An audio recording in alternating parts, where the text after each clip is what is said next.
Okay, this is New Hampshire TrackandField.com. It's powered by Runner's Alley, coming at you from the 2017 Division II State Track and Field Championships.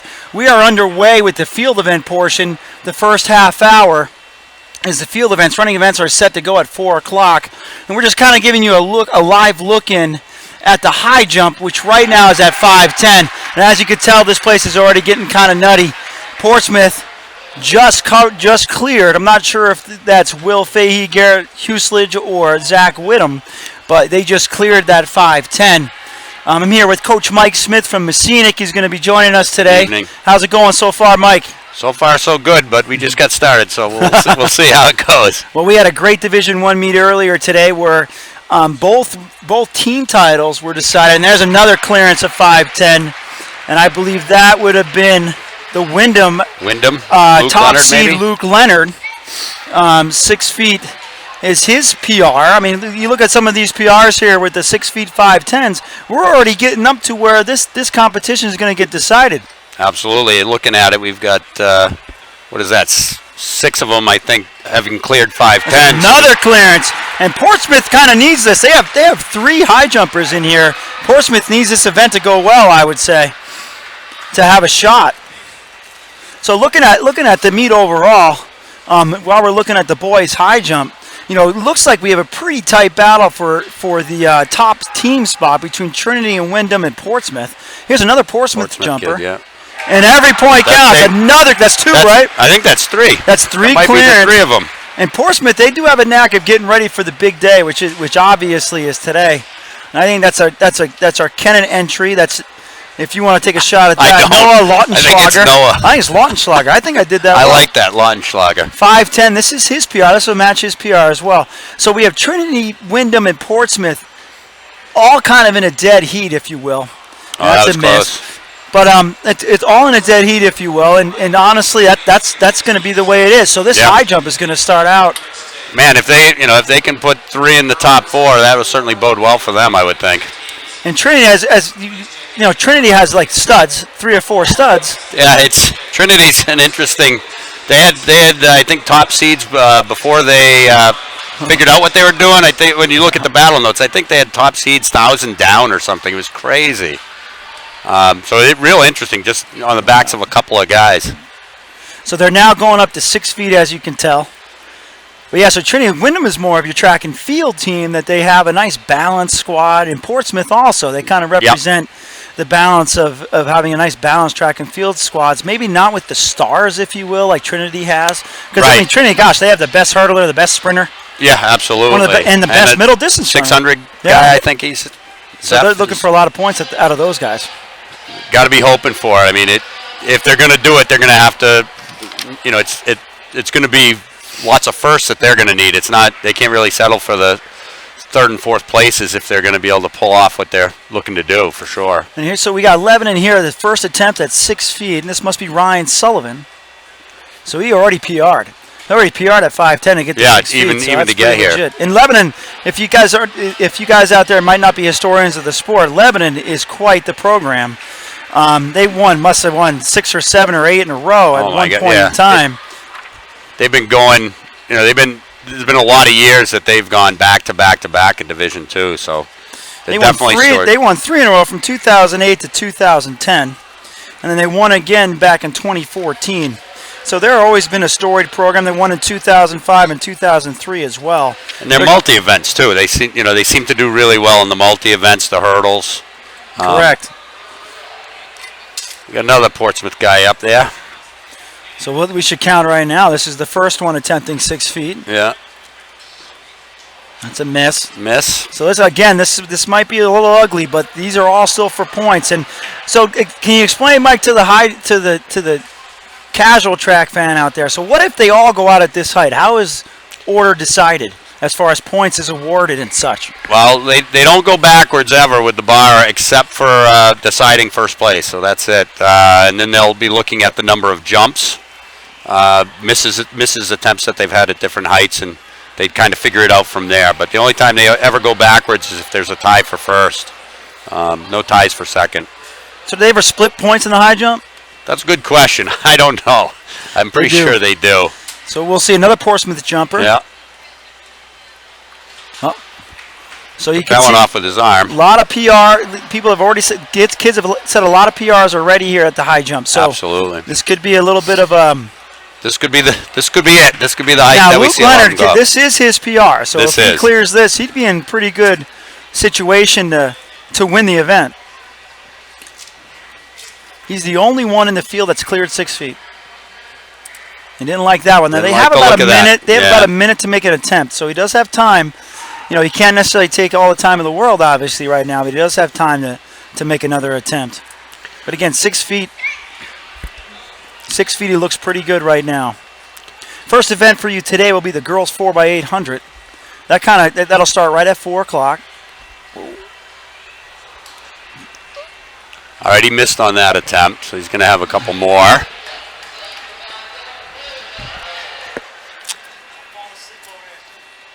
I know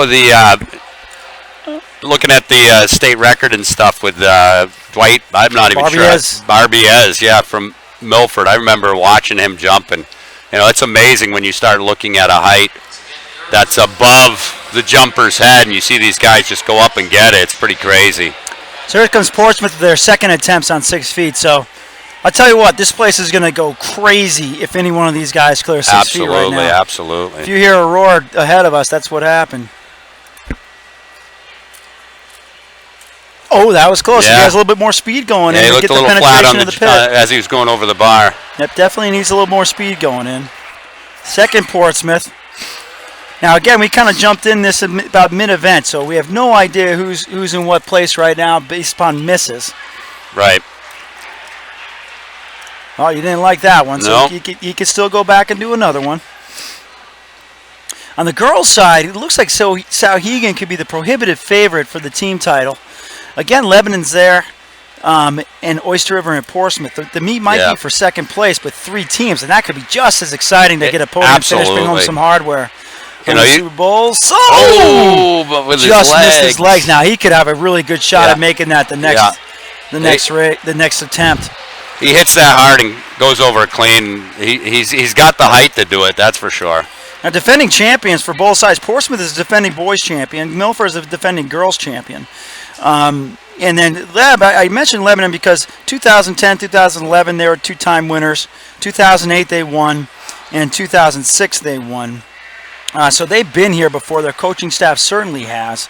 Sauhegan. Oh, we've got the boy from Merrimack Valley making it. Merrimack Valley just cleared it. That puts the pressure on the rest of the field in the second round. Pressure on. Hey, it was a nice looking jump. He was tight to the bar, but he certainly cleared it plenty. That is tremendous. So let's see if Portsmouth makes it. That'll be a huge roar. Good. He's got to have a little more speed. Looking at the bar, it's always got me. I believe it or not, I know that we come across as a distance program, but I did coach a state champ in high jump, and so many people, as they're going over the bar, they go to look at it, and it really sets their backside down, and lots of times they'll take it off with the lower part of their back just because they're looking at it.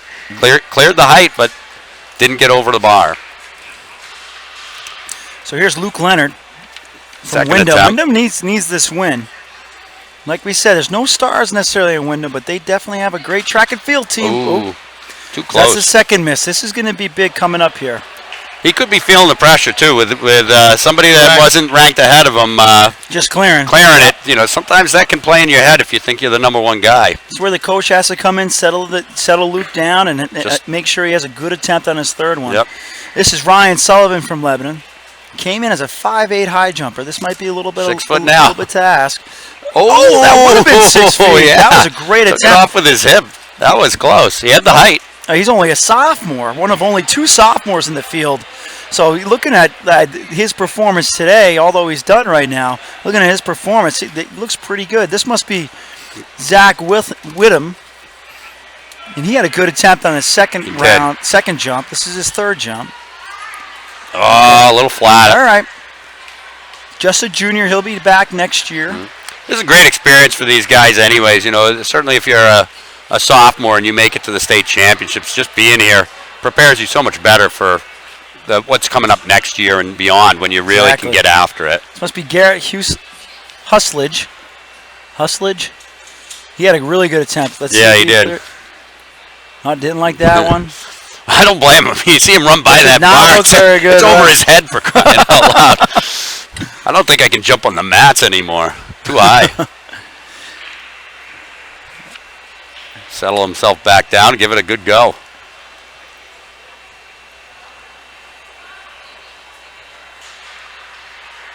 Oh! Hit it with his lower back again. Yeah. So now Merrimack Valley is absolutely. Bayless, Joey Bayless, who's an experienced track and field athlete from Merrimack Valley, is standing here to win this event. Looks that way. It's coming down to Will Fahey and Luke Leonard to try to clear 6 feet. Will Fahey doesn't make it. Close. So now it all comes down to this. To extend the competition, Luke Leonard needs to clear 6 feet. If not, Joey Bayless from Merrimack Valley will take home the first state title of the day. Well, first Division II state title. I had Division I state championships earlier today. He'll be pumped, too. We're going to be here all through even the beginning of the Super Bowl for you. But if you're sick of all that pregame stuff, you must be glad sick to of have all you that here. pregame stuff. When did they start? 8 o'clock this if you're a morning? huge Pats fan like we are, we just need a distraction before the game. No one call in with any scores. We're turning off our phones at 6:30. Going to try to make it back to our homes. DVR in the Super Bowl. Go Pats. Oh, he makes it! Now that's dramatic. There we go. So now it's Luke Leonard and Joey Bayless at 6'2". The way you want to see it go. Both clear 6'2". That'll be amazing. So That'll this is be good. a great start to tonight's field. So as they raise the bar, let's catch you up on the girls. So like we were saying before, Souhegan is a prohibitive favorite right now on paper. And sometimes it works that way. I mean, when Cole Brown was winning all the cross-country events, they had good track and field teams. You could really, indoors especially, this is why we bring up cross-country, can really put together a good indoor track and field squad because there are just so many middle distance and distance events. Absolutely, yeah. I mean, it's definitely a bigger span than you see in outdoor. And you can spread your kids out a little bit better, I think, as well. You got Lebanon led by Corinne Kennedy, who's missed everything. Yeah. He has state records in multiple events and state championships and multiple events. Yeah, I think she's the top seed in 4 events or something like that. That's incredible. And then Oyster River, which always has a solid program out of Durham, and then Portsmouth, always a solid program out of Durham, out of Portsmouth, obviously.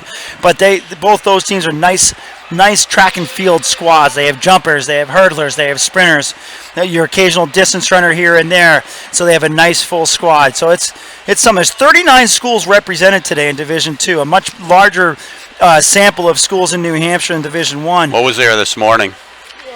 You have to ask me that without my stuff. 21 or 22. I was going to say, so almost twice the number of teams here. So this is a great sample of all across the state. So here we go. Merrimack Valley, Joey Bayless, first attempt at 6 feet. 5 minutes to go until the start of the running events for the 4x800 on the girls' side.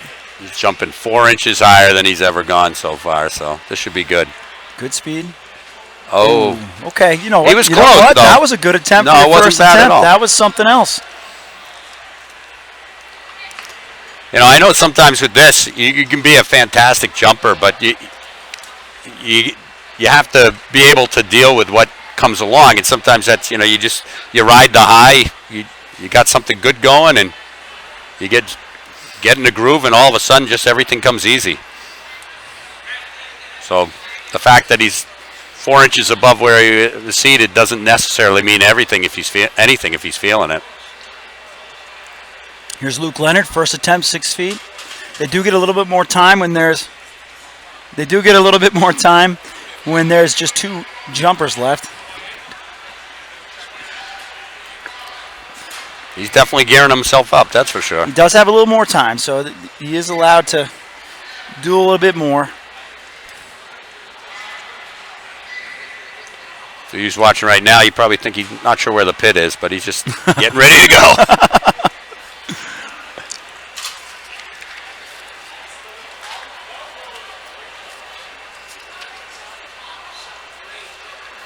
Yeah, Corinne Kennedy has the U.S. number 9 time in the 600 from Lebanon. Wow. U.S. number 9. So they're getting ready now. Getting ready now, the track. Here comes Luke Leonard. Not quite, not quite. So they're both in the same boat anyways. They're both. So now, but here's the thing. If they were clean all the way to 6 feet, Right. and they both go out at this height, Joey Bayless is your state champion because he got it on. He got 6 feet on the second jump. Luke Leonard took 3 jumps. If they were clear, I suppose. If they were clean. Yeah, absolutely. So we're all hypothesizing. You can look later. We'll have a bottom toolbar that will show you the field event scores. Once they start coming in, we'll put that up, and we'll be all set for that. You'll be able to see all the field event scores at the bottom of your screen as we go through. Joey goes over. This place can erupt. Bayless had the best attempt on his first round. Yeah, I think so too. Oh, that was a great attempt on his second round. If he goes over, you gotta think he's going to win. He's close. Yeah. So again, this is NewHampshireTrackandField.com, powered by Runners Alley. We are New Hampshire's track and field website. And when we say that, we mean anybody could participate with this website. We have posted everything that we have received that has been of a positive nature. And I can honestly say, being a year old now as a website, we've only had 1 or 2 negative comments that we haven't been able to post. But everything else we get in, that comes from parents' pictures with our community uploader, results with our community uploader, anything and everything you want to send in. Coaches. If we feel as if we will post it somewhere or another, as long as it's a clear picture, things like that. We want to be that site where everybody feels like we're their community website. And here we are getting ready for the 4x800. Go back to the high. We're going to try to catch one more. We're going to try to catch one more attempt by Luke Leonard before we get to the high jump. Looks like he went.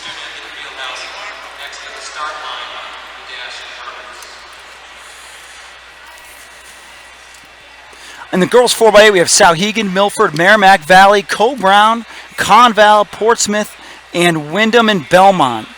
We're going to in Oyster River. We're going to try to get you one more attempt from Luke Leonard, then we'll go to the 4x8. If not, you'll see him run by. Exactly. Here comes the attempt by Luke Leonard. And he misses it. That's his second attempt. All right, we're going to go to the 4x800 meter relay now. Best of luck to those guys on their last attempt at 6'2". And those are your entrants.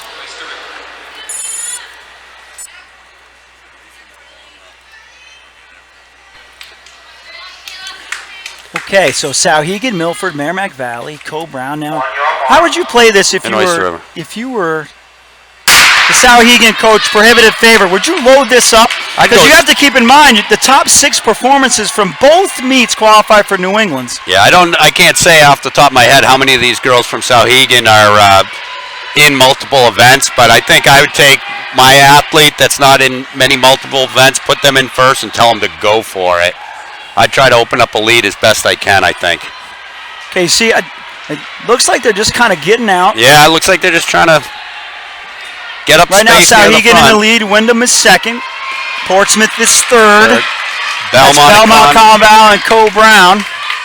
He went through in about 37 seconds for the 200, which is about 75-second pace. 2:30. Milford and Merrimack seem to be at the back. It does seem that way. But again, what has been your kind of strategy? Do you put your best runner first, second, third, fourth? Fourth is usually where your best runner goes, but sometimes you want them first or second. It depends upon what you got, right? Yeah, and where they didn't seem to get after it right away, I can't really say exactly. It's allowed everybody to kind of stay in. There's still not even 10 meters between the entire field. I definitely would try if I had the shot. I'd try to steal it early. That's Wyndham leading. Souhegan second, Conval third, Portsmouth fourth, and Co-Brown fifth. Got Oyster River and Merrimack Valley 78 second pace. We'll see where they are at 600. I hope it spreads out a little bit more, or else we're going to have a messy handoff. This handoff is always dicey. Yeah, always it is. Dicey. Always. It looks like Souhegan has stepped on the gas a little bit, trying to stretch things out. And I think if I had been Souhegan, I definitely want to make some clearance before we got into the final handoff, right? At least the handoff, right? You know, in theory, you've got more strength than the rest of the field. So Souhegan's got a little bit of a gap, 154 through 600. Wyndham, Portsmouth, Conval. Looks like Merrimack Valley climbed back in there. Oh, actually, it's Milford then Merrimack Valley, Co-Brown. They got them lined up on the line. Now, sometimes this first handoff is pretty dicey sometimes. There's a lot of positions and it's gotten changing tight all again. the time. You got Sauhegan is that was first. people warming up on the backstretch. Wyndham second, Portsmouth third. We go with the first exchange with Sauhegan. Then Wyndham. And Looked that like first Cole Brown was was in there, 230, 231. You got Wyndham. Portsmouth, Cole Brown, Milford, Conval. So 230 puts it right at 10 flat pace. It's not bad. Looking down the line, Sauhegan has not loaded this up. Madeline Hunt is not part of this relay. We know that for sure just because Madeline Hunt is their number one stud. So they're putting. Sometimes you're okay with getting 8 points. Where if you have your stud on a relay, even if you win, that's really only 2.5 points for that from that one athlete. And it's quite possible. I mean, you get a longer relay event. Sauhegan can probably put in any of their top 6 and still be in pretty good That's shape. so deep. That's where the cross-country depth comes from, and it shows the most in the 4x800-meter relay. You can take that handoff in first and just have your second leg stomp on the gas a little bit and get out in front, make everybody chase them. Lots of times. It's certainly a lot easier to defend in a 4x8. I believe that's Jane Layton with the baton right now. They look like they got about 10 meters. These girls are very relaxed about this meet, I'm sure. They just came back from Oregon a few months ago, competing in the national Nike cross-country nationals. It looks like we're looking at 1 through 6. There's a pretty good gap back from Merrimack Valley back to Conval. No other sections, so what you see placing here is what it's going to be. Absolutely. So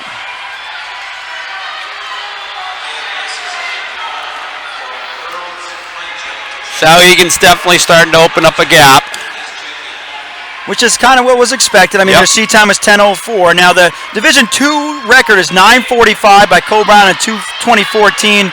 State record is 9:37 way back in 2001 by Central.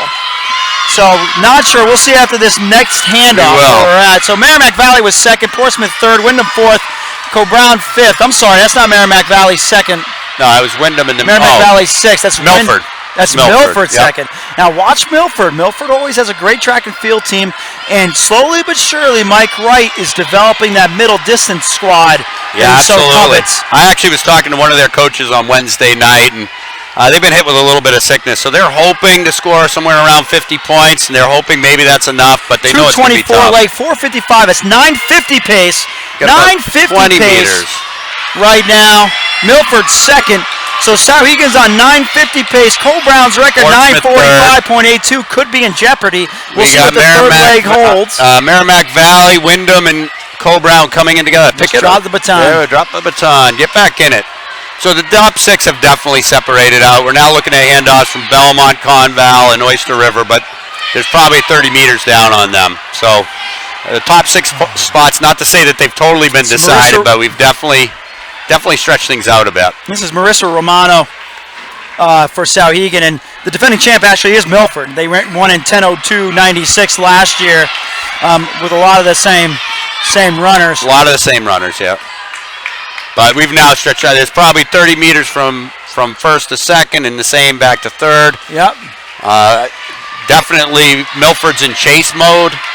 And trying to close that gap, but once that gap is open, it's pretty tough to close it out. Sauhegan's going to start running into some lapped runners on the anchor leg, I would think. There's no doubt, no doubt. Romano is going through the 400 at 73 seconds. That's 226 pace. Milford is slowly but surely closing that gap. They are. I think I'd be a little nervous that they went too early on this, but they have opened up a huge gap on Portsmouth, so they've done a lot. They have anchoring. They got their stud anchoring here. Rebecca Durham, I believe that is, anchoring. So there's 5 through, 6 through at Cole Brown. Cole Brown is 6th, I believe. Belmont and Conval closing it a little bit up on Cole Brown, but here comes Sauhegan going into the last lap. We'll see what Milford has. It's going to be Ariel Zlotnick.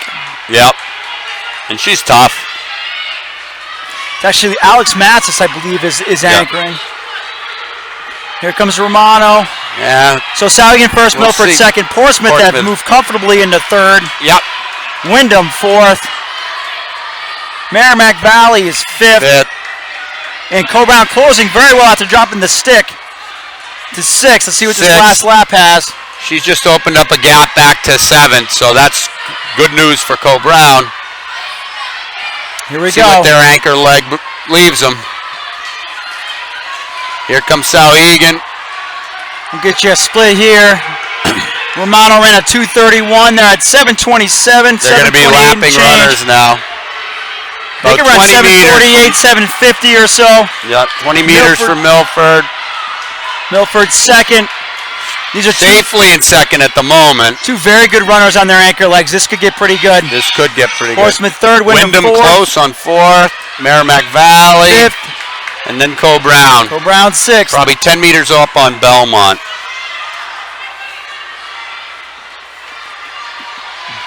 Wyndham's running a very good race. Wyndham was scheduled to be 7th. And Milford has cut that lead almost in half after one lap already.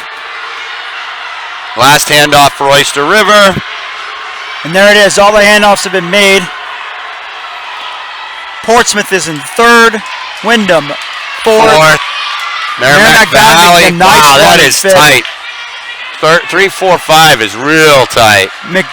McDonough anchoring for Co Brown in 6th. Safely in 6th at the moment. Belmont leading the charge, looking for those last points. Zlotnick is now getting passed by Milford for the lead. Macaroni. That is a Let's great see what move. happens. Can Zlotnick come back? Now, the Sauhegan coaches might have expected this, might have expected to be They second. may have. And decided to go for that concession of second place. They also could be hoping to hold on, and sometimes when you're in that second slot, you chase way hard at the beginning in order to close that gap immediately. But you want the points. I mean, it's points are always important. So coming up on the bell lap, Milford is now gapped Sauhegan by 5 meters. Here we go. This should be looks wild. like she's got something left, though. She does. It's close. They're both tired. 9:15. They are both tired. They're probably pretty much 9:50 pace. We'll see what this race can hold. Does Zlotnick have an answer? It's about a 10-meter lead right now. They're both working so hard. It's about a 10-meter lead. Milford definitely has a response here. And that's I think she's too strong. She's too strong. Just too strong. They're both Brown tired, making a move from 6th to possibly 5th. She has 4th in her sights as well. Milford coming through for the win. Coming through. Followed by Sauhegan. Milford's going to win it in 9:50. Belmont going around Conval. Sauhegan will be second in 9:52. Looking at Milford, your state Division II champs, 9:50.55. Sauhegan, 9:52.53. Wow. Now we're looking at who's going to come in 3rd. Holy cow! They had over half a track on the. Couldn't really tell with all those runners in there. Portsmouth is 3rd. We have a battle for 4th between Co Brown and Wyndham. They might very well catch Portsmouth. They are closing. Let's see how this finishes. Looks like Portsmouth's going to be 3rd. Wyndham 4th. Co Brown equals Co Brown takes Wyndham right at the line. So Portsmouth was 3rd in 10:22.9. Co Brown eked out 4th in 10:24.8. Wyndham 10:25.2. Merrimack Valley 10:29.4 for 6 rounding out the scoring. Belmont 10:34.9. Right where they were seated in 9th. And Conval 10:40.4. And Oyster River finishing up. Great start. That was great. That was an awesome battle. So there you go. Milford has 10 points right off the bat to Sauhegan's 8. So we go. Might have been able to afford it. I mean, they might be able to, yeah. Because sometimes you take an individual off of a relay, and they even if they won, they were only worth 2.5 points to the total team score. Whereas if you have 3 individual events, absolutely. You got to think Madeline Hunt's better than 2.5 points. I would think so. We're going to find out. That's for sure. Lining the boys up now. Yeah, we got Portsmouth and Pelham, Oyster River, Wyndham, Co Brown, Portsmouth Christian, Hollis Brookline, Prospect Mountain, and Merrimack Valley. 9 different teams in this race. State record in this race is 8:01.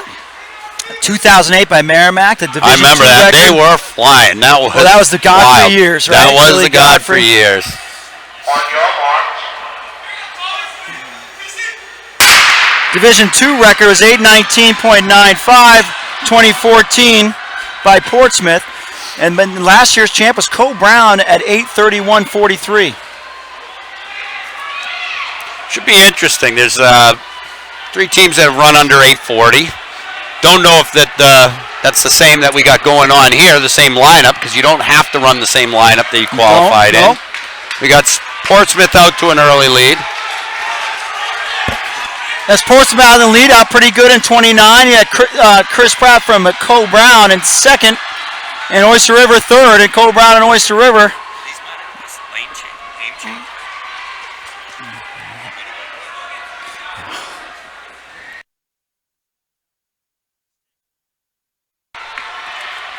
Portsmouth out to a nice lead in the lead-off leg here.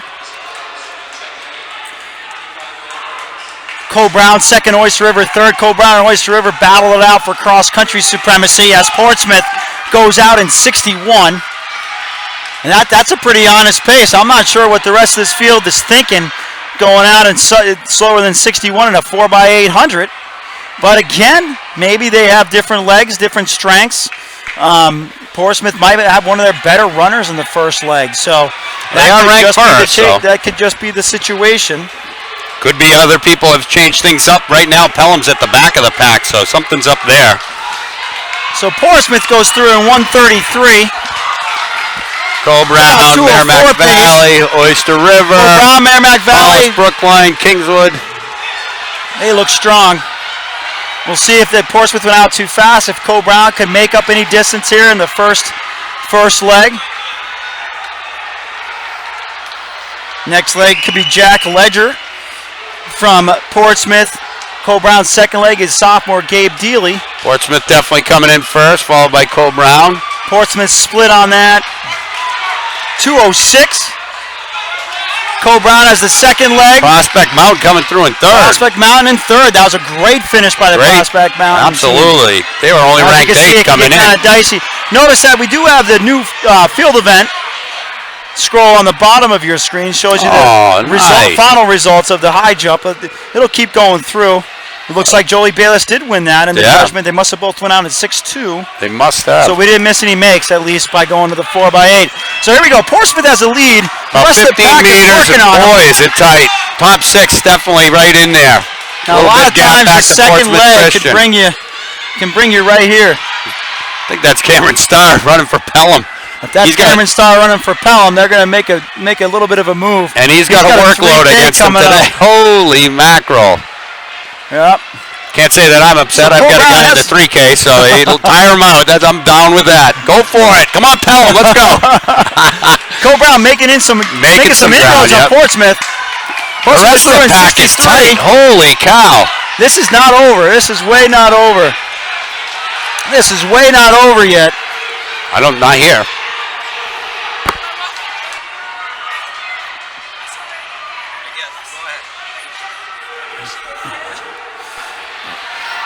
So, coming to the 600, you have Portsmouth and still outside. Cole Brown definitely working on him. And Gabe Dealey. So Ledger in first, Gabe Dealey in second. And you're right, Cameron Starr from Pelham. Let's go, Cameron Starr. Big move. Holy cow, move them from 9th to 3rd and is closing. So let's see what happens mackerel. He might very well push Dealey from Cole Brown right to the front. You gotta love it when a kid just is, doesn't worry about their other events and goes for it. Looks like Jack Reaney from Portsmouth on their anchor leg, on their third leg. Yep. Tanner Richards will be the third leg for Cole Brown.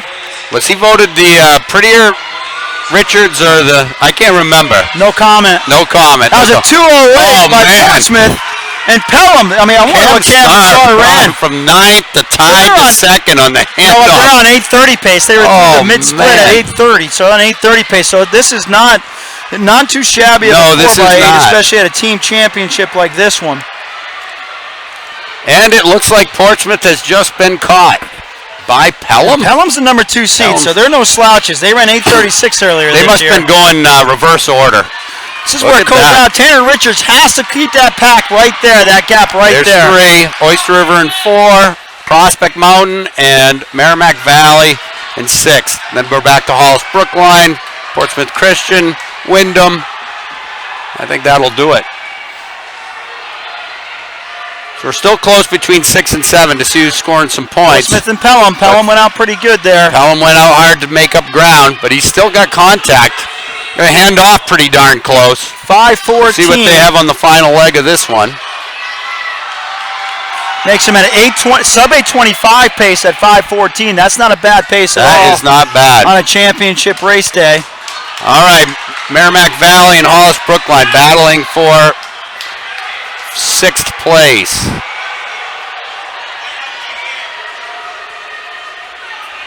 He's coming through with the 600. So Portsmouth in the lead. Pelham still very tight. I don't know, 7 meters. Cole Brown's falling back meters. a bit. They need a good last lap from Tanner Richards to get back in this. Oyster River to 4. Oyster Prospect River's got Mountain to himself back 5. into it. Right now, Merrimack Valley ahead of Hollis Brookline for that 6th spot.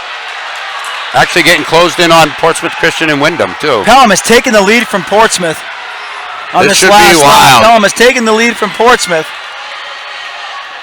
Going to have to Heading into hand the off final by almost lap. 10 meters. Final leg. If I was Pelham, I would put one hard lap in and then make him catch Oyster me. River has made it back on Cole Brown. Is going to hand off in 3rd. Then Cole Brown. Zach Richards is the anchor leg for Cole Brown. Prospect Mountain well ahead of the 6th handoff, and it's going to be Hollis Brookline. Merrimack Valley, Wyndham, Portsmouth Christian. And Pelham is starting to catch the rest of the field. Pelham looks like they're going to solidify first place. They got 20 meters. Portsmouth doesn't have a lot of interest in going after It them. doesn't look that way. I mean, you're going to have to make it. It's not. Only 4 laps in this race, baby. Zach Richards has a lot on his plate today. He might does. just be holding He off looks for good, 3rd though. there. He's the top seed in the 1,000. I saw that, yeah. These guys look like football players. They do. With anchor legs all the way through. Rated the football team Pelham for has the 4x8.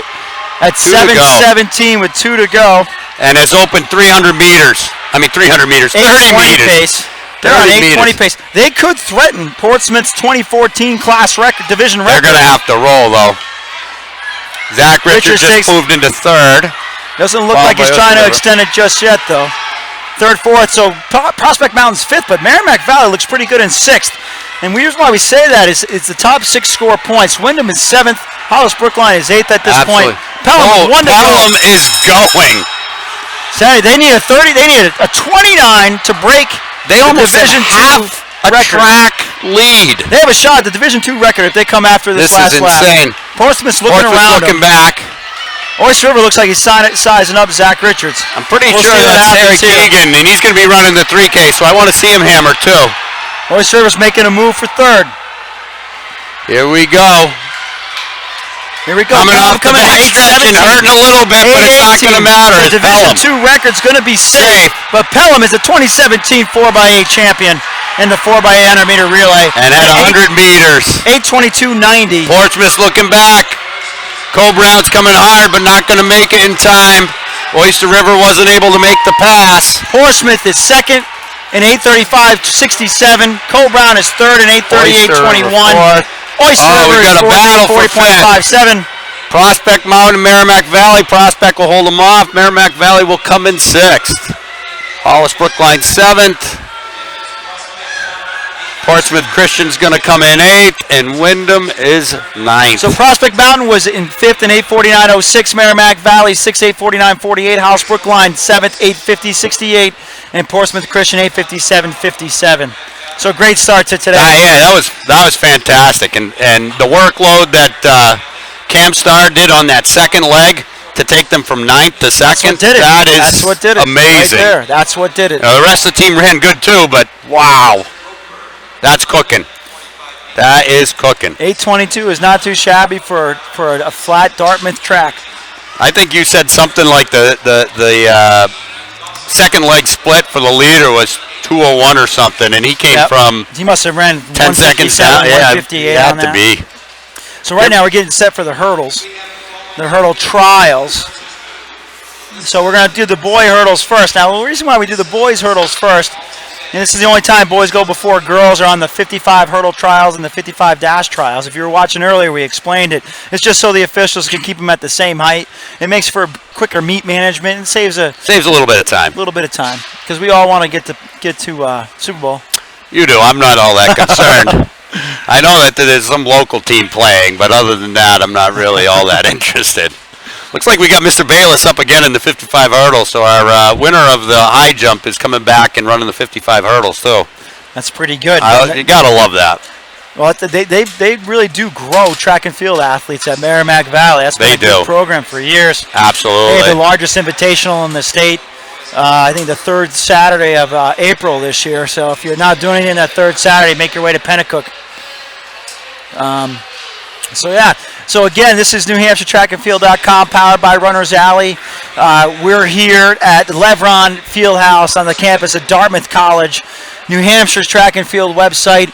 We are going to have this webcast obviously right now. This will be available for reviewing again or replaying right after we're done here today. But we also want to definitely bring your attention to, we are a free website. We are not subscription-based whatsoever. We will always stay that way. Photos are free and downloadable. Dave Scannell, who's kind of made a reputation for himself, he's going to kill me for mentioning his name because we all want to say, what's most important is the work that he's doing. But Dave Scannell has already taken 2,800 pictures in the first meet. He's going to probably match that same record the second meet. And his goal is to try to get every athlete at least one photo. And they're not just any photo, Mike. No, high-res photos. They're fully downloadable. You can share them with your friends and family. Not only that, I mean, you're saying that the high-res photo, he has a knack of capturing the essence of what's going on. I know Dave, and I give him a hard time pretty much every time I can see him, but, he's always got, you go through the whole pile of pictures, 700 pictures, whatever it is, and you can see the essence of the sport just kind of bleeding out, and just fantastic work by him. And it does take some time sometimes, and he definitely feels the pressure, but he wants to have good photos for the kids and families. So bear with us. He's going to get us a bunch of photos tonight. We'll have them up on the website sometime tonight. And then, obviously, he'll do the other side of the work, which is the editing work for the rest of the week. So we'll have recaps, but we also have the Runners Alley, NewHampshireTrackandField.com tent is here. They're doing athlete interviews today of all the winners and obviously the all-state competitors. And that's the one thing we should mention too. So prior to this meet today and prior to Division I meet, the all-state awards were handed out, where the top 16 athletes voted on by coaches at the seating meeting. They received their award. But the relays that was decided a long time ago by your New Hampshire Track and Field Coaches Association to give the relay all-state to the champions of the actual We got to wait to find out who it's going to be. Wait till how good is that? You go and you win, and that's you. It'd be kind of horrible if it was the other way around. You get the relay award, and then you don't win the relay. So definitely makes sense. And they get some great batons. Actually, the batons are all made up with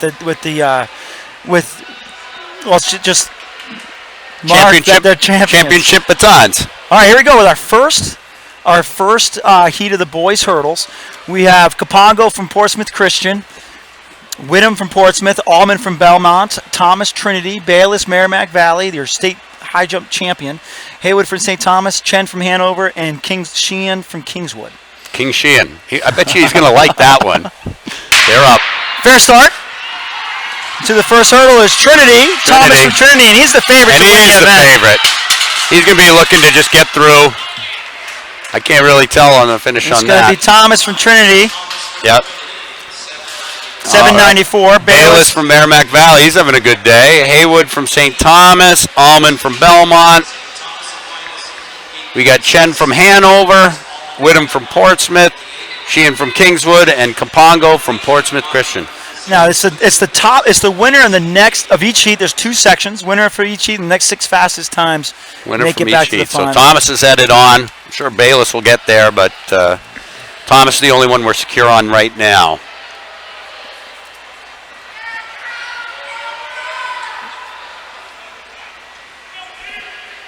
That 8.14 should stand up, I would think so. So we're getting into the second heat. Second heat, we got Reminar from Belmont, Fahey, Portsmouth. Fahey is another name from the high jump. Yep. Dickinson from Portsmouth. Wood from Merrimack Valley.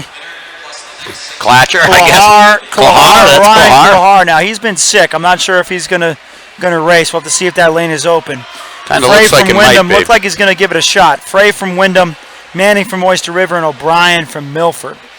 So that's your section 2 of the 55-meter hurdles. I suppose high jumpers and hurdles, that kind of makes sense. You got to jump over the hurdles to be able to get to Your the finish. best hurdle coaches will say you're running the hurdles, not jumping over. Oh, that's right. Distance That's coach. right. So Just step over them. some of the tallest ones. Looks like Klahar is going to give it a shot here. Good. 55 meters. What can go wrong in that short a distance? Right. All right, they're in the blocks. We're ready to roll.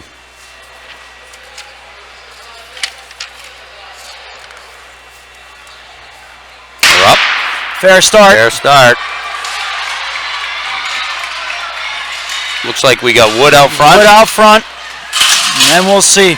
Yeah, then we'll see is We'll right. see. So I think it might have been Drew Dixon. Wood at 793. So Wood just had the best time of the day at Then 793. Fahey of Portsmouth. Your boy from Cole Brown. R 845. We got Frey from Wyndham. We got Reminar from Belmont. Manning from Oyster River. And O'Brien from Milford. So I'm not going to try to do the math on that one, but Wood advances. Fahey will advance. Bayless from the other heat definitely will advance. And then I can't really remember. We got a couple here at We'll see. 847. I think Bayless is definitely safe. I would say so. That was actually a faster race from 2 through 6. So we'll Yes. kind of see what happens here. We'll listen for the announcements and get back They're to it. changing the hurdles up for the ladies. I would say Bayless is safe. Yes. Klahar on 4th was actually, and Dickinson and Frey were all faster I than think that's what we'll see. Hayward at 856 from the first heat. The girls are setting their blocks and getting ready while they move the hurdles around.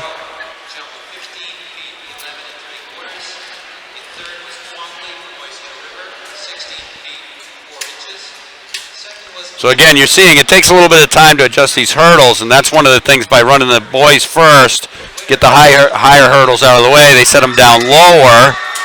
They'll let the ladies run, and then when they turn around for the finals, the hurdles are already set to the height. Saves them a little bit of time. So boys high jump was won by Joey Bayless at 6 feet. Edging out Luke Leonard. 3rd was Ryan Sullivan from Lebanon. Garrett Huslage from Portsmouth. Will Fahey, Zach Whittam, all from Portsmouth, 4, 5, 6. So Portsmouth got some pretty big points there. Boys shot, but the winner was Oliver Gunsky. Isaiah Allen from Cole Brown was 2nd. Marcus Roper from Lebanon, 3rd. Reed Reckert from Portsmouth, 4th.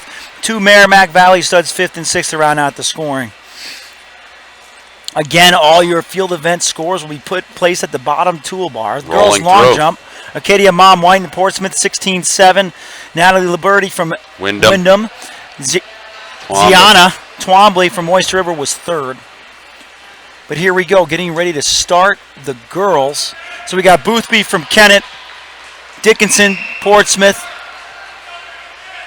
Bevins from St. Thomas. Kennedy, everything. All everything. Covell from Merrimack Valley. Longo from St. Thomas. And Short from Oyster River. Kennedy has a pretty big day ahead of her. Not sure if you could spell yourself in the hurdles, but. No. And they're off. Probably the first 3 She's hurdles. over the hurdle such first. Rhythm. Yeah. It's like have the rhythm. nothing for her. So she didn't really rip up right at the end there. No.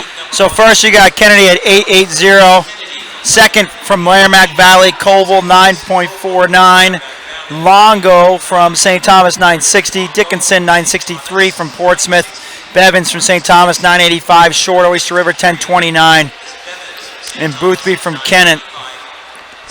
She went down. That's the one that went down? That's the one that went down.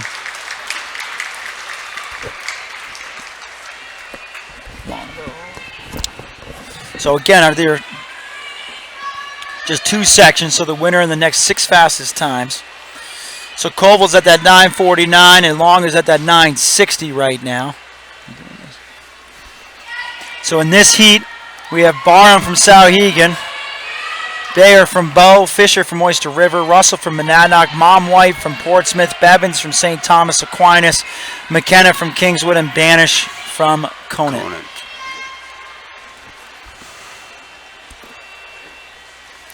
All right, they're settled into the blocks.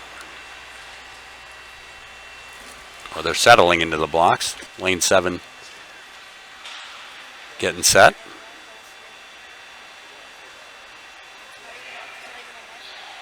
All right, they're up and they're off. It's like our early leaders, lane 4. Russell from Monadnock. Closed down on by Portsmouth. Mom White from Portsmouth. So Mom White from Portsmouth, 9:06. Russell from Monadnock at 9:09. She's through. Fisher from Oyster River at 9:96. That's going to be a question mark. Barham from Southie at 9:97. Bevins from St. Thomas, 10 flat. Banish from Kona, 10:03. McKenna from Kingswood, 10:13. And Bayer from Bowen, 10:41. So Coble from Merrimack Valley, 9:49 first section. She'll make it through. And so will Long at 9:60 from the first heat also. Then it's really doing the math and seeing we'll have to wait next. And see. Coming up on the 55-meter dashes. So the boys will go first again. And there's 2 sections. So again, the winner of each heat and the next 6 fastest times. Who do we got in this heat, Mike? We've got, looks like Pike from Hanover, Petroulis from Wyndham, Sullivan from Lebanon, Eaton from Trinity, Lautenschlager from Kennett, Barba from Portsmouth, Sands from Conant, and St. Onge from Goffstown. They just keep putting that Lautenschlager guy in just to give us a shot at trying to mess up his name. I like it, though. I like it. Lautenschlager. Top seed in this event is Sebastian Eaton from Trinity. God, is he fast. Lautenschlager actually is the 4th seed. I hope he moves on so I can say his name again. All right, they call him to the blocks.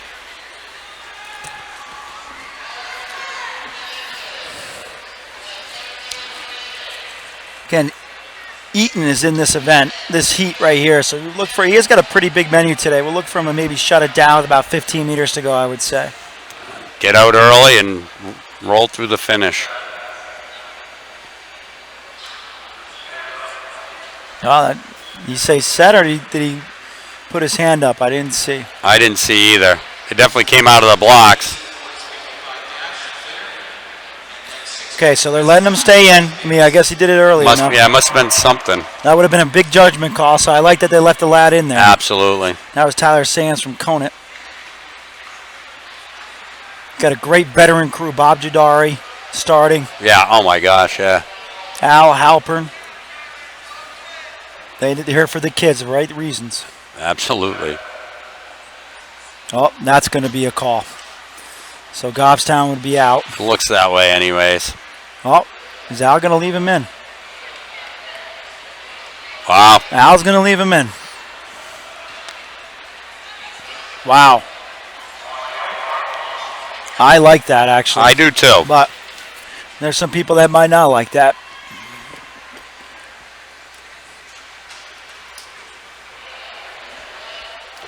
Can't blame a kid for being excited. If he does it again, he's going to be out, though. Oh, absolutely. That time it's a fair start. That was a fair start. Eaton's out. He's out. And he's just taking it easy all the way. Wow, I don't think he took it easy either. And after that, it looked like it might have been Lautenschlager. So Eaton was first in 6:62. It was. Lautenschlager second in 6:80. Sullivan from Lebanon, 6:87. That was a pretty fast heat. St. Onge from Goffstown, 6:89. Petroulis, Wyndham, 6:95. Barba, Portsmouth, 6:96. Sands, Conant, 6:99. And Pike, I'm guessing. Pike from Hanover, 7:02. So 6:80, Lautenschlager's hoping for it. And then we had 6:81. Well, my man Lautenschlager came through. He'll probably make it through so I can say his name again. Next up, we got Mason from Campbell, Burns from Wyndham, Thomas from Trinity, Parent from Wyndham, Boganam from Sanborn, Manning from Oyster River, Cole from Lebanon, and Garofano from Wyndham. Here we go. Tell you, this stud veteran officials crew, they get right at it. Lancer timing, Rick Berryman, his daughter Tracy are here. They don't make mistakes. They simply don't make mistakes, and they keep moving. We have Ed Daniels as your PA announcer, and that's another, god of New Hampshire track and field. Absolutely. Fair start again. Looks like Trinity might be out front again. And Trinity, it is. then Wyndham. Maybe Wyndham might have got him right at the end. Might have been Burns right at the end, or Parent. Wyndham got him at the end. So Parent from Wyndham, 673 takes that one. 676 from Thomas, he's going to make it. 686 Burns from Wyndham, he's going to make it. So the Trinity-Wyndham team match is going to be something else in this 55. Boganum from Sanborn was fourth in 687. Manning, Oyster River, 693. Garofano, Wyndham, 703. Cole, Lebanon, 705. And Mason Campbell, 706. So looking at the team title here, you know, Wyndham and Trinity, they could go back and forth. They both on paper score 62 points. Portsmouth scored 57 just on paper, just scoring the meet program today. So anything can happen. That's why we run the meets. Absolutely. So this can get really exciting. So we get the girls 55 starting now. Who do we got, Mike? We got Canu from Trinity, Russell from Monadnock, Twombly from Oyster River, Rowe from Sauhegan, Mom White from Portsmouth, Parsons from Wyndham, Craig from Kingswood, and Ball from Lebanon. I recognize two of those names from the 55 hurdles, too. So correct. That's a pretty short rest, but again, they're not doing the full 100 or the high hurdles. They're doing I can barely get up to speed in 55 meters at this point. That takes me 2 miles. And then I got to back off. Runs over. They're up. Fair start. Looks like Mom White. Yeah, looks like the middle of the track. Oh, Oyster River. Oyster River, Twombly. Oyster River. Okay, Twombly and... So Twombly from Mom White, 753. Twombly, 755. Both will obviously be in. Roll from Sauhegan, 772. Parsons from Wyndham, 774. Russell from Monadnock, 775. Cannon from Trinity, 778. Thank goodness for Lancer timing. Ball from Lebanon, 794. And Craig from Kingswood, 796. Wow, that is tight race. That's tight. Right there in the middle. Girls are setting their blocks for the second heat. We've got Tanny from Hanover, Soul from Portsmouth, Gauthier from Kennett, Craney from Sauhegan, McLean from Oyster River, Bowers from Wyndham, Arena from Milford, and Simeone from Lebanon.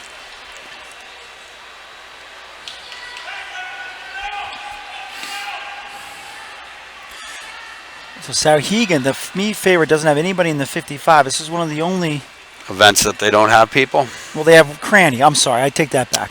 So that's Cranny right. is a stud. What am I talking about here? It's been a long day. Go Pats. Been a long day. So Cranny from Sauhegan is one of the favorites to do very well in this event. Yeah, she's the second seed. They have to have the top 2 seeds in Rowan Cranny. What am I talking about here? So they, like we said, they have everything. And here's Cranny. Cranny looks like she took it from our angle. So Cranny did take it, 749.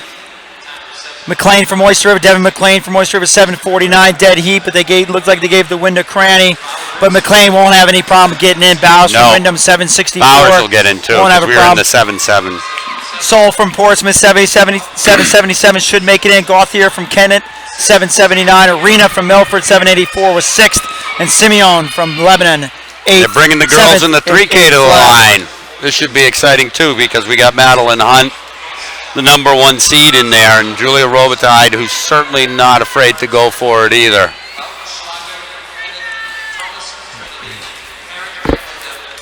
Julia Robitaille from Manchester West is all. Alex Matsis.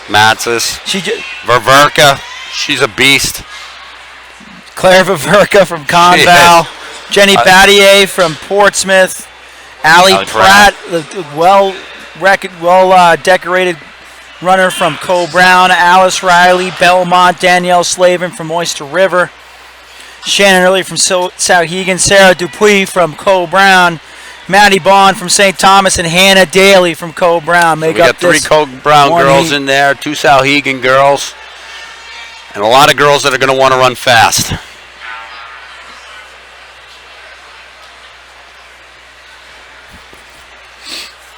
They're just putting the rails down, so this could be 100% legit, and be a way to go here.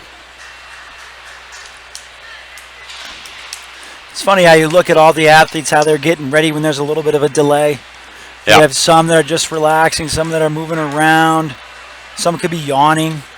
Really depends upon what kind of person they are and what kind of personality they have when they're in a stressful situation, whether it's positive or negative. Here we go. They're getting ready to roll. And they're off. Fair start. Little jostling to get into that inside position, but looks like it's clean around the corner.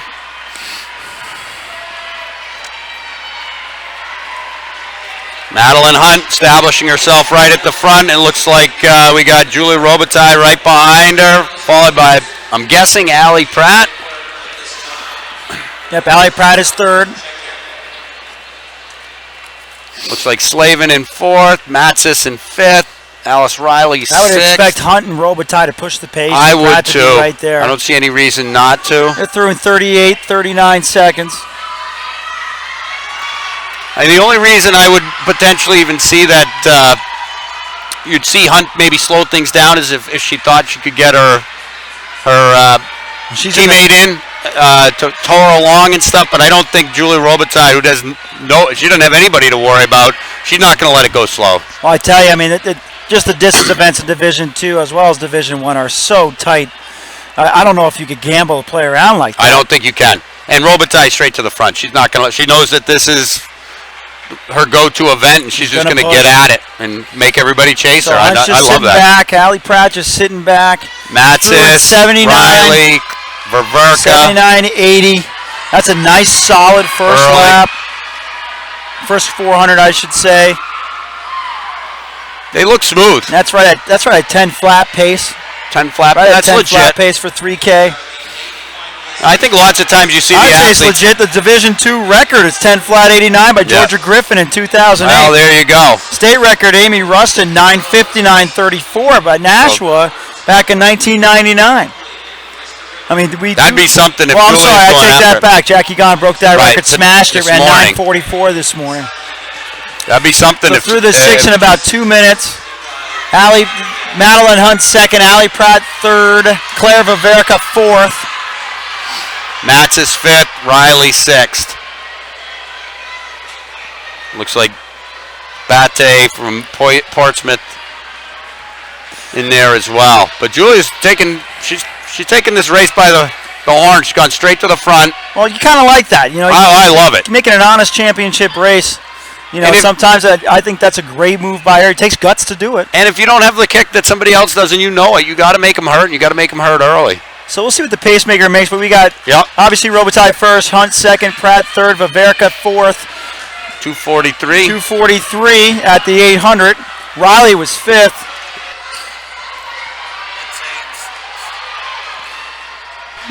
Slowed a bit to 10:10 to 10:15 pace.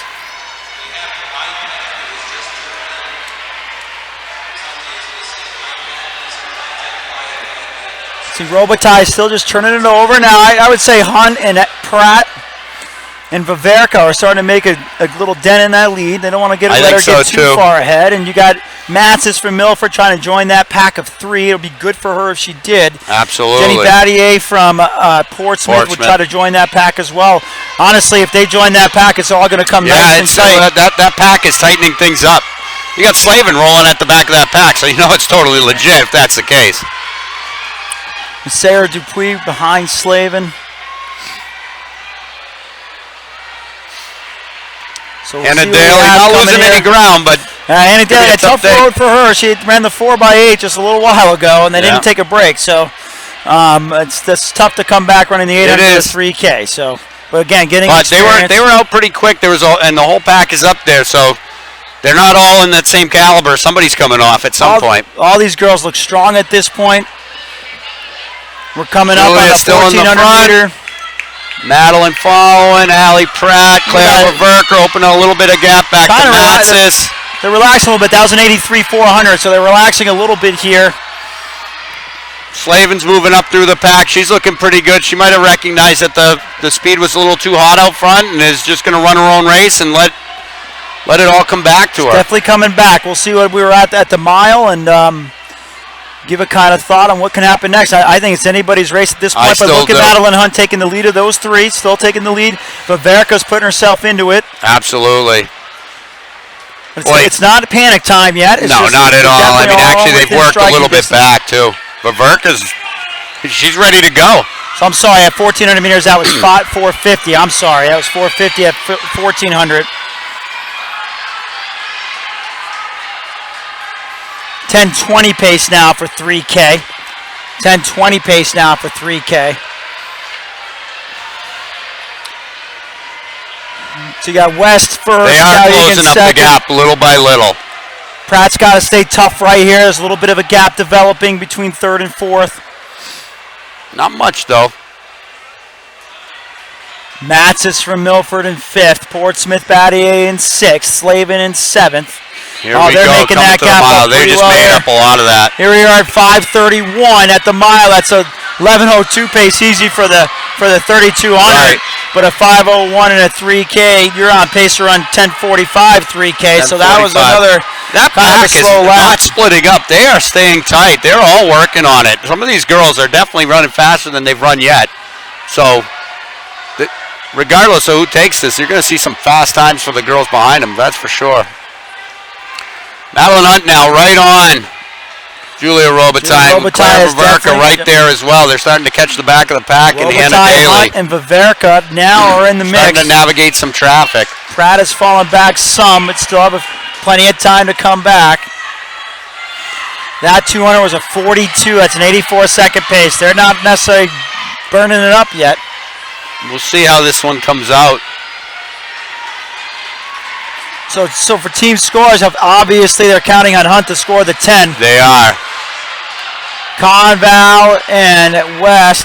Matzis is the one that's going to hurt him the most as far as scoring goes, because the rest of the girls up front are kind of on individual teams. Correct. So they're not going to be stealing point. I mean, from Sauhegan, but Portsmouth they is take now, anything away. Battier is now catching Pratt. Matzis is still there too. Hunt So to there's the your front, 6. Hunt to the front, then West, then Viverka, That was an And Allie 85 Pratt. 400. Portsmouth, Allie Milford, Pratt. and then Slavin from Oyster River. Now you got to be thinking Hunt is running very measuredly right now, I would say. She never let the front get away. There's no reason to throw it down super hard if you're not superior closing speed and you're not hurting at the moment. Just don't let them get away. Keep them in view and work on them later. But now Viverka's gone around Robitaille. So the three of them still working together. It's still tight, but Yep. Viverka's got a lot of arm action. She definitely 740. a powerful runner. They have opened a 10:25 at 10:30. They've definitely opened a significant gap, though. They got about 30 meters on 4, 5, 6 are going to be a battle. You got Pratt, Battier, and Seventh, you Matzis, got 3 Slavin, veterans. Riley's 8th. Early 9th.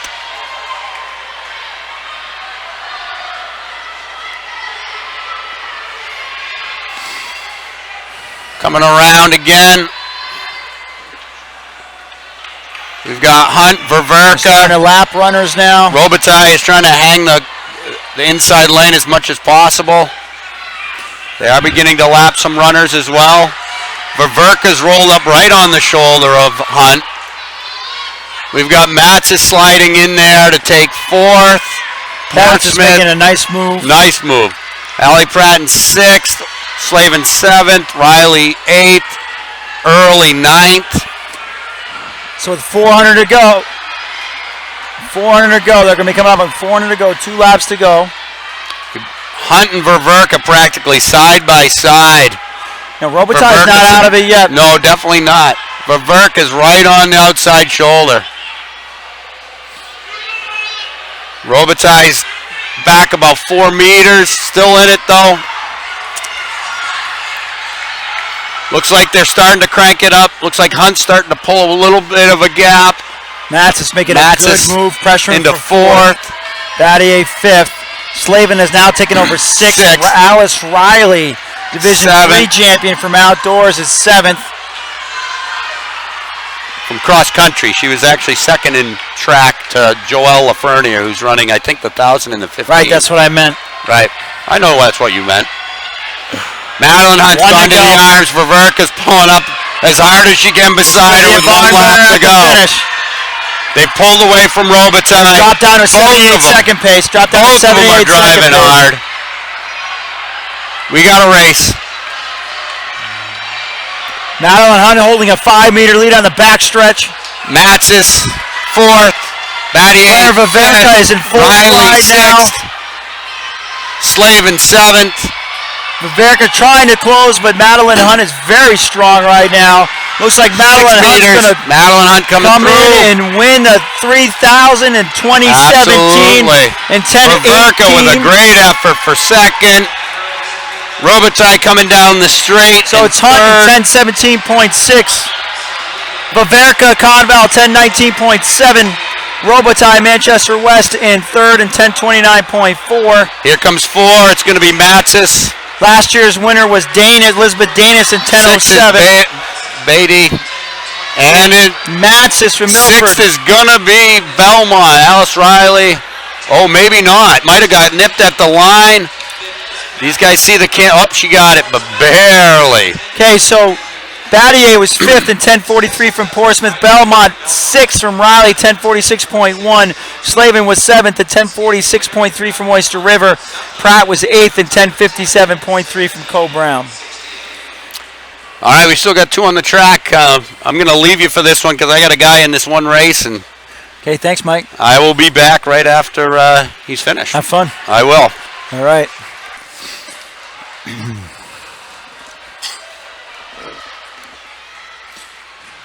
So Souhegan picks up a big 10 points there. Milford, which is, again, they're the team to watch in the next couple years here. But Mike Wright's doing a phenomenal job there. Portsmouth picked up a valuable 2 points. So we're looking at the team forecast. Portsmouth was going to come in 4th. Oyster River did miss out on that point from Slavin, but you just never know with how things are going to play out. Portsmouth's strength definitely this year is in the sprint and the jumps. So we'll see how this works out and then go from there. So we're coming up on the boys' 3,000 meter run.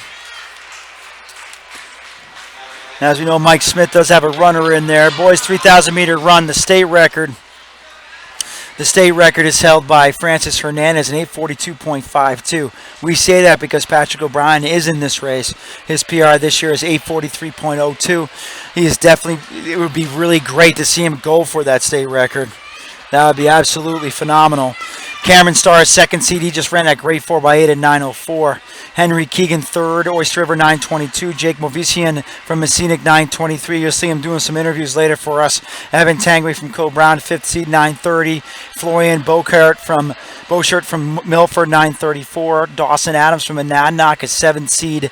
Zach Hartman from Portsmouth Christian is 8th seed. Lucas Bateau from Monadnock, 9th seed. Andrew Shepard, 10th seed, and Davio DeLucia is the 12th seed tonight. So again, Patrick O'Brien is going for not only the D2 record, but the state record. We hope. We'll see what kind of pace he sets here on the get-go. His 8:43.02 is the number 9 performance in the U.S. so far this year, obviously discounting this weekend.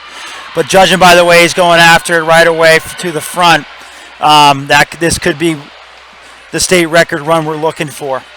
He's had a phenomenal year qualifying for Foot Locker. He's through in 33-34 seconds for the first 200. Movisian from Messinic is 2nd, and Pelham is 3rd. The rest of the pack will probably be looking just to kind of feel themselves out to see what the response is to O'Brien taking off like this in the first lap and obviously going after a state record. Yep, O'Brien, when he wants to run fast, he doesn't waste any time. Definitely goes after it right away. Just coming through the first 400 now in 68-69 second pace. That puts him on pace for an 8:42. He's right on state record pace, ladies and gentlemen. And then your pack is coming through in 77-78, which isn't very fast for the pack. So it looks like we're going to have 2 separate races here. A time trial for Patrick O'Brien and the real race for the points a little bit further back. Brian looks like he's picked it up slightly. Definitely doesn't want those tenths to add up. and give him a little bit of a difference. 142 at 600. He looks very comfortable, very good. I think a hope would be that he would start to lap runners in the latter stages of this race, but we'll just see.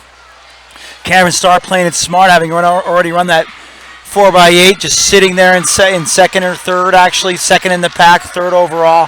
Movesian, I wouldn't be surprised if Messinic takes charge and tries to push the pace slightly.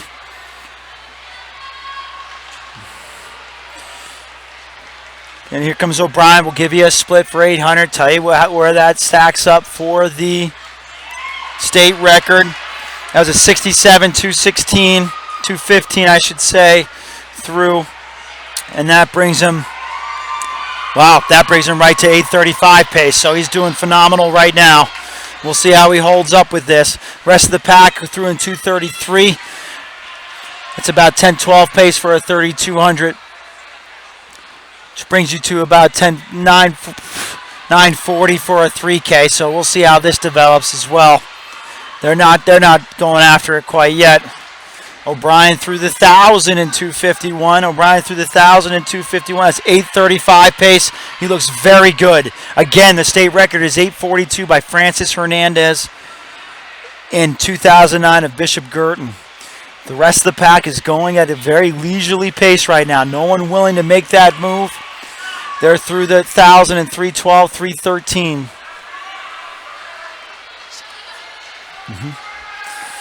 Like I said, O'Brien's on 8:35 pace with the record at 8:42. Two races are developing. That was a 69 again for 325 at the 1,200. 325 at the 1,200 is 8:30s, low 8:30s pace. He's right on pace right now. He's not really leaving anything to chance. Cam Starr, who had that great leg in the 4x8, is now pushing the pace finally in the rest of the 3K with Mavesian from Messina, Keegan from Oyster River, Dawson Adams from Monadnock, and Tangway from Co-Brown. Got O'Brien coming up on the pack now, about 50 meters behind. This is the best thing for him. This best thing for him in the second half. If he starts lapping runners by the mile, this could be very good.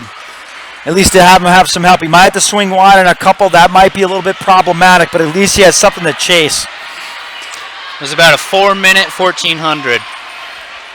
Still on pace. We'll give you a mile split right here. Starr is making a move, and the rest is, you could tell by his move, the rest are kind of strung out. And you have two other packs here, but your top 6 scores are in that other pack.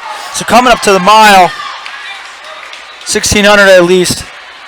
O'Brien just dropped another 69.70. He is definitely great on pace. What's the pace now at, Greg? We're about at 8:35, 8:40. Okay, so he's got to try to work these next two 400s. That's 4 laps on this indoor track, but he should be getting some help here with lapped runners. Cameron Starr coming around from Pelham, kind of looking around. I'm sure maybe he's loosened up from the 4x8. He's right at 5 flat at the mile, and that brings him to pace at a 9:20, 9:25. Again, Adams is in third, Keegan in fourth, Tangway in fifth. Now he's starting to lap. Hopefully this will help his state record run. No, I got it. Yep. Oh, yeah. Because the excitement is building as Rick Berryman from Lancer Timing draws attention to the fact that he's on state record pace. Everybody sees it. Everybody knows it. Again, Stars in second, Movesi in third, Adams fourth, Oyster fifth, Tangway sixth. And here comes O'Brien. We'll see what 400-meter speed he's at right now. He's dropped off a bit. That's going to be a 72, 5:48. It's not necessarily what he wants, so let's see what happens here. 5:48 puts him pretty much dead on with the state record. Division II record, it should be said, is 8:46.73 in 2008 by Alex McGrath. Cameron Starr again in second, Movesian securing third, Adams is fourth. Oyster River, that is Owen Kurdiak fifth. Milford, that's Florian Bokert sixth. Tangway from Co-Brown seventh. And O'Brien is coming up on the number 7 runner, Tangway. He might lap the field, Greg. That's what happens with state record races here. So we'll see what happens. Yeah, we'll give another 400 here, another 400 split. See, he was a 72 on that split right after the mile. He's only going to have 3 to go here, 600 meters to go. He does have a great kick, so we'll also see what he has for a kick. Still looks under control. Still looks pretty measured. It's going to be a 71.9. So that brings him to, he's a little bit slower than state record pace. He's going to need a little bit more of a yeoman's effort here on this last 600. The Division II record is 8:46, and Alex McGrath was no slouch either. Then Francis Hernandez, he's going to have to pick it up. He looks like he's trying to move right now. Looks like he's moving right now. Looks like he's picking up the pace. That was a 71. This crowd needs to get into this to spur him on here. He just dropped a 34.35 right there. That's a 69.70 effort. 69.70 effort right there. 2 to go. He's dropping the hammer right now. We'll see what he needs this last lap. He's going to have 1 to go, I believe, coming in here. No, 2 to go. No, 2 to go when he comes around. He's now lapping the third place runner, Movesian. He has 1 to go. I'm sorry, he has 1 to go. He's got to roll. 68.9, 68.9. He's going to need, he's right on pace, He's going to need a, all he has to do is just see, he's opening up the strides. Total open up of the stride here. He's going to have the Division II record. Is he going to get the state record here, ladies and gentlemen? Here comes Patrick O'Brien. Runners are moving out of the way for him. That is phenomenal. 8:36. He's going to do it. He's going to do it. 8:39. Yes. 8:39. New state record. Jacked up. 8:39.52 is your New Hampshire state record, set by Patrick O'Brien here in 2017. That's 3 whole seconds even. He just phenomenal race. I couldn't do the math because he was just going to make it happen regardless. Phenomenal race by Patrick O'Brien. You just witnessed history. And 8:39 is good in any state, I tell you what. New Hampshire once again shows its strength. Here comes Cameron Starr for second. Valuable points for Pelham. Second in 9:13.76. Jake Movesian will be third. Coming across right here in 9:23.74. Fourth is Adams from Monadnock, 9:27.14. Fifth is Bokert from Milford, 9:31.70. Hartman is sixth, and from Portsmouth Christian, 9:35.94. Kurdiak sixth. Oyster River 9:39.35. Tangway seventh. Co-Brown 9:42.03. How about that? I mean, what I really love about it, obviously Patrick's effort was great, but you had the lapped runners moving, having the wherewithal to understand the moment. That kind of speaks to Patrick O'Brien's popularity amongst his competitors. To be able to move out of that first lane to allow O'Brien to clear a path to the state record. Not that he really needed it. He beat it by 3 seconds. But that was just a great sportsmanship type of move right there by O'Brien's competitors. Man, he really did drop that last 400. That was phenomenal. So congratulations to Oyster River's Patrick O'Brien, dropping the hammer in the last 400. He was on about 8:45 pace, so about 400 meters to go, and he just dropped the hammer to run the 8:39.52 necessary for the state record. Now, this might be a little bit too soon to say, but you know his 1,500 meter time is pretty fast too. Yeah, no kidding. We'll kind of see what he brings to the table in that race, but gosh, he just did that textbook. Even splits throughout.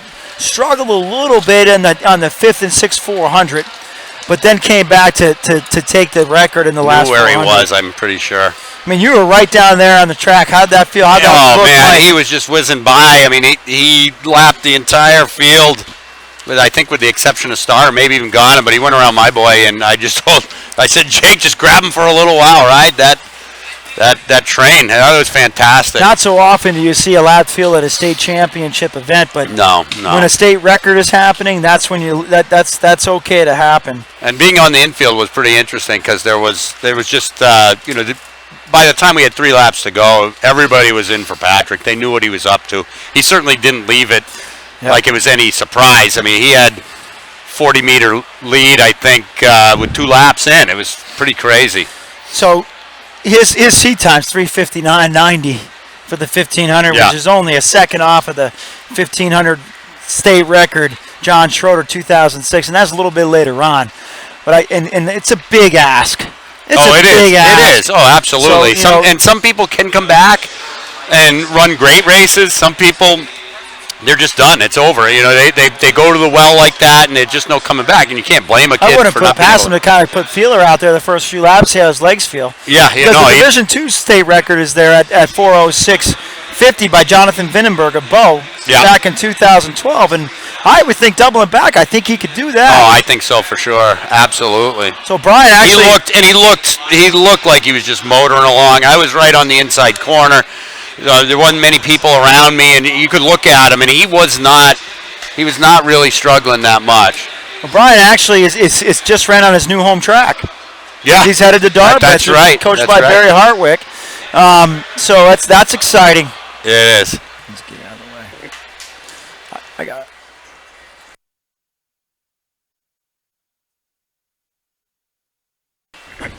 Here we come with another set of finals here. Another set of finals here. So here we come with the girls' high hurdle finals. We'll have the entrance here for a second. In a second. Wait for them to flash up on the screen from Lancer Timing. Again, thanks again to Lancer Timing, giving us kind of the inside scoop with a lot of things here today. Absolutely. See where the final combatants are in this hurdle final.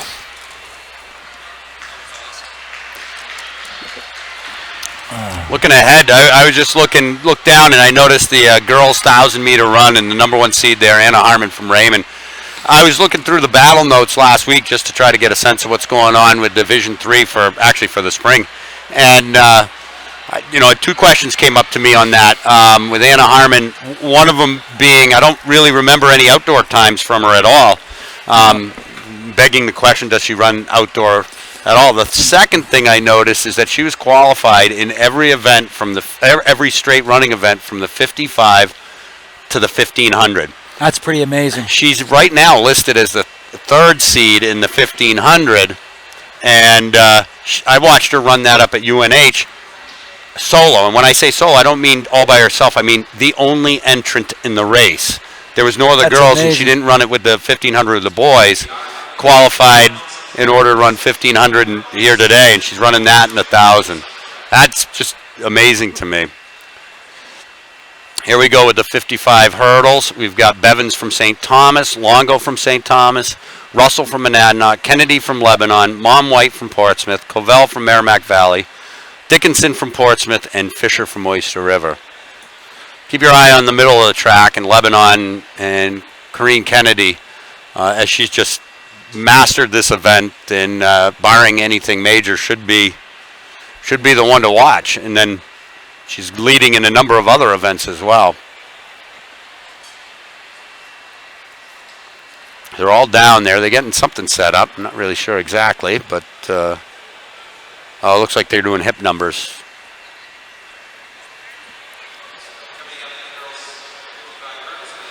All right, they're all standing behind their blocks now.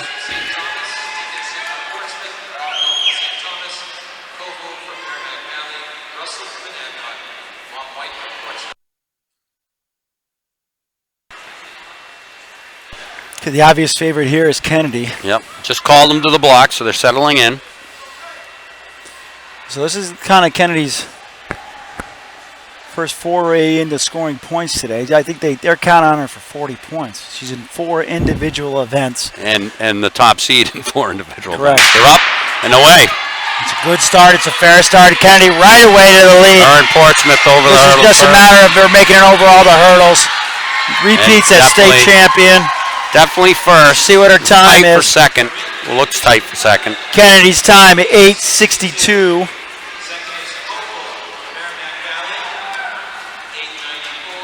Not as fast as her time last year, but you have Kennedy 11 and 8:62 first. Second was Colville from Merrimack Valley, 8:94. Third, Russell Monadnock, 8:97. Mom White from Portsmouth, 9:04. Bevan St. Thomas, 9:58. Longo St. Thomas, 6th, 9:61. Fisher from Oyster River, 7th, 9:89.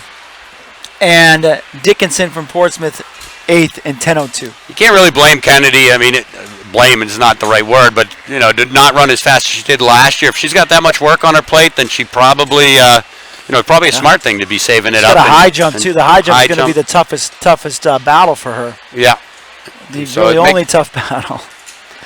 Makes sense to she was clear of the field. There's no doubt about that. So now we're coming up on the boys' high hurdle finals. We'll give you that rundown once they got some time here with the hurdles being adjusted. Moved. Crackerjack hurdle crew, I might add. What, they're flying in this evening meet. I think we got a little bit of a push here for the Super Bowl. Yeah. But because we had a little bit of a delay to wait this morning, but they're pushing this one right along, getting the hurdles ready. So Kennedy, I wonder how many state titles that is for her. Oh, I have no idea. That's crazy to even contemplate. It's just amazing. There's Thomas Oliver from Trinity doing a run-through. He's the favorite in this event. And Trinity needs this win. I mean, they don't have a lot of room for error here. No. They have a shot. They need to win. A second place, when you're looking at the way they're going to try to win this meet, yeah, they need all the points. Second place is a bit of a loss in an event. Absolutely. Well, they've got 4 or 5 guys total, really, and they're good. There's no doubt about that. But that means every point matters.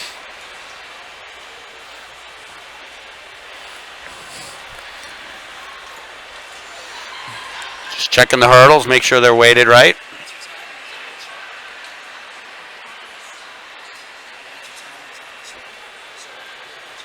Officials doing a good job making sure everything's squared up. Want to make sure that this is a safe and fair race for everybody.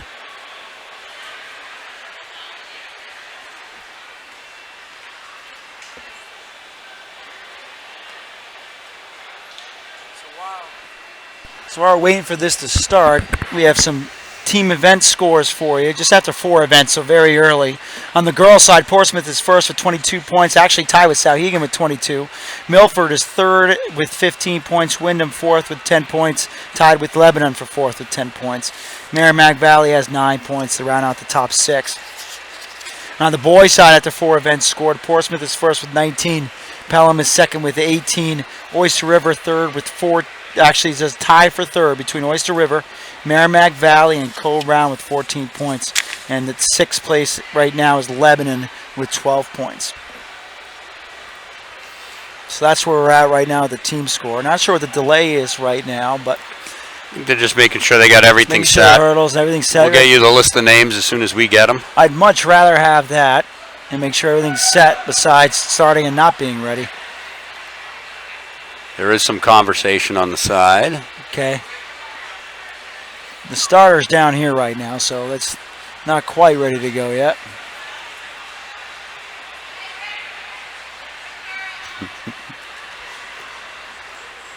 Getting Rick on it right now. That'll get squared away in no time when Rick's on.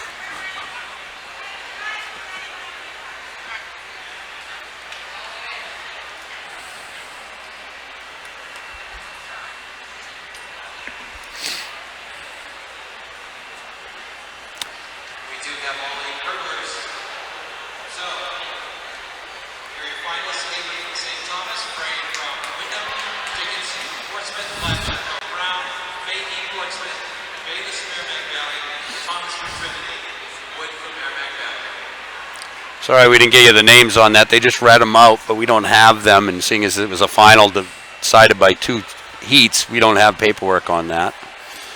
We'll get them to you as soon as they cross the line, though. They're on your marks right now. I think I see Klahar in the 2nd lane.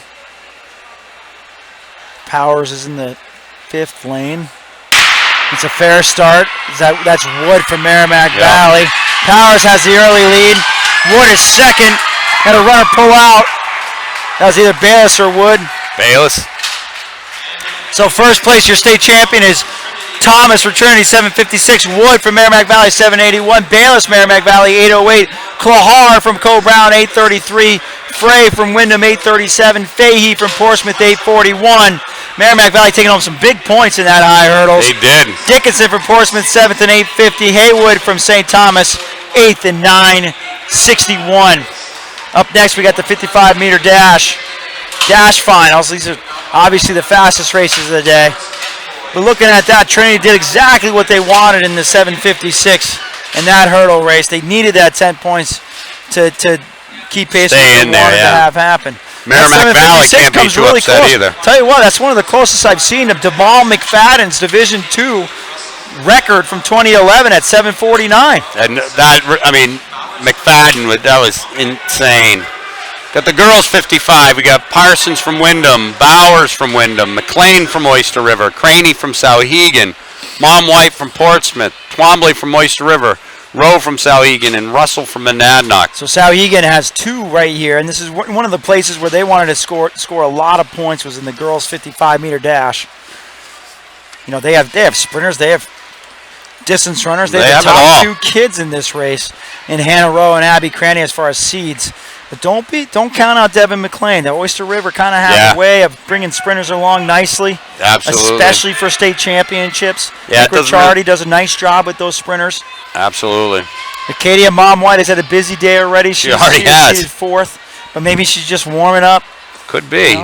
Ziana Twombly from Oyster River also there. You can never count out a Twombly. No, never. Be foolish to. So let's see how we do. About to call them to the line. All right, they're settling into the blocks. I'm just noticing behind them as the guys that are there to stand on the blocks that we're looking at 2 Trinity guys down there waiting to go in the 55 straight too. So there's some more points for them. Maybe 3 Wyndhams. So Trinity and Wyndham and Portsmouth, remember. There's some points. But here we go. We're in the blocks. Ladies are the starter's just waiting for everybody to get still. And then I'll give the set command. And about a 1/1000 before the gun. It's a fair start. Looked like Craney got out pretty well. It does. Looks like Craney's going to be a state champ. So you needed that right there. We'll see how the points break down. I couldn't see how the rest of it came out. So Abby Craney, your state champion in 744. Second place, Devin McLean from Oyster River. There's your Oyster River, 752. Acadia Mom White having a great meet so far, 758 for 3rd. Ziana Twombly from Oyster River, 759 for 4th. Wyndham Bowers, 764 for 5th. Parsons from Wyndham, 767 for 6th. Rowe from Sauhegan, 774. And Monadnock Russell, 783. You know, Rowe, I think Sauhegan was looking for about 18 points out of this event. They come away with 10. They come away with 10. That could crack the door open a little bit. We'll see. Could. Have that 4x8 that they didn't win. Milford won. Madeline Hunt did win the 3K, so that's good. But we'll see. I mean, they do have a commanding lead, but you never know. That's why we run the meet. Absolutely. So here we go for the boys' 55-meter dash. We got up Bogganham from Sanborn, Burns from Wyndham, Thomas from Trinity, Eaton from Trinity, Parent from Wyndham, Laudenschlager, of course, my favorite. He's our favorite name. Favorite guy. Sullivan from Lebanon and St. Ange from Goffstown. So Seb Eaton is definitely the favorite here. He's a defending state champion. Yeah. You got Thomas from Trinity, also part of those good relays they have at the end of the meet. So part of the excellent relays. They really want to come away with a certain amount of points here. Yeah. They're settling them in the blocks now. I mean, they're looking for trying to get at least 12 points out of this race. Yeah. 10 to 12 points. Fair start. Sebastian Eaton's about to take command. Yeah. He's going to win it. I think Trinity might win 1-2. They might have gone 1-2 Trinity might win 1-2, which is what they wanted. No, Wyndham comes in second. So Sebastian Eaton was first at 661. Wyndham comes in second with Parent and 673, which for track fans is great because that means Trinity's not running away with it. Third was Thomas from Trinity, 675. Fourth, Bogganham from Sanborn, 679. Another Wyndham athlete in fifth. There's some more points. 685. Luttenschlager Our man comes in, from grabs that Luttenschlager point from Kennet gets those last points. 692. St. Ange Sixth from place. McCobbstown, 7th and 693, and Sullivan from Lebanon in 698. You have to go over to the tent and just interview Luttenschlager just for his Just for last the name. name. Just for his for the last name. name. Here we go for the girls' 1,000. Now this should be fast. That's your Harmon, right? Harmon from Harmon in this one, yeah. The first seed, you got Schofield, who runs everything. I mean, there's no event that she doesn't like to run, it This seems. is going to be a great race. I don't think either of them ran the 4x800. So coming between Harmon and Schofield, it could be a really good race. Yep. And I'm not sure who my money's on. I mean, it seemed like Anna Harmon really pushed Leah Salas at the earlier Dartmouth relays a month ago. Yeah. Salas pulling away, but with strength, not with speed. So let's just kind of see how this plays out here. Harmon doesn't sit. She doesn't generally wait. She gets right at it, too, so usually you know right off the bat where it's headed. Now, a lot of these runners already ran the 4x8, and this is one of those races at the seeding meeting, the 1,000 every year. Seems like there's a mass exodus with scratches from You coaches. see that in outdoor with the 800 all the time, the third too. seed today was ranked 15th or 16th going into the seeding meeting. that's With all the crazy. scratches, Ellie McDonough moved up to third seed. Ran the 4x8. We'll see how she comes back. So did Romano from Sauhegan. So I think Lafreniere from Monadnock did as well. A lot of these runners have already run a race. Again, Harmon and Schofield did not, or if they did, they didn't run very hard. This should be a great barn burner of 1,000. Should be. We'll see if things hold true. Like I said, Harmon likes to go out right at the gun. Push the pace right away. Push the pace right away. Let people chase. Fair Got start the so inside far. track and looks like she's gone right to the front with Christy right behind her, and Yep. there's a gap developed already. That's kind of Christie's way. She's going to kind of hang back a bit, feel it out, and then wait. She has 56-second quarter speed Yeah. from outdoor track and field. So Well, like I said, Harmon I saw was qualified 55 to 1,500. I think as her coach, I would have tried to egg her on to run the 3K and qualify in every single one of the flat races, but we'll see. They come through. So first through, it's in 33 seconds. 33. That's 66-second pace. They already have 20 meters on the field.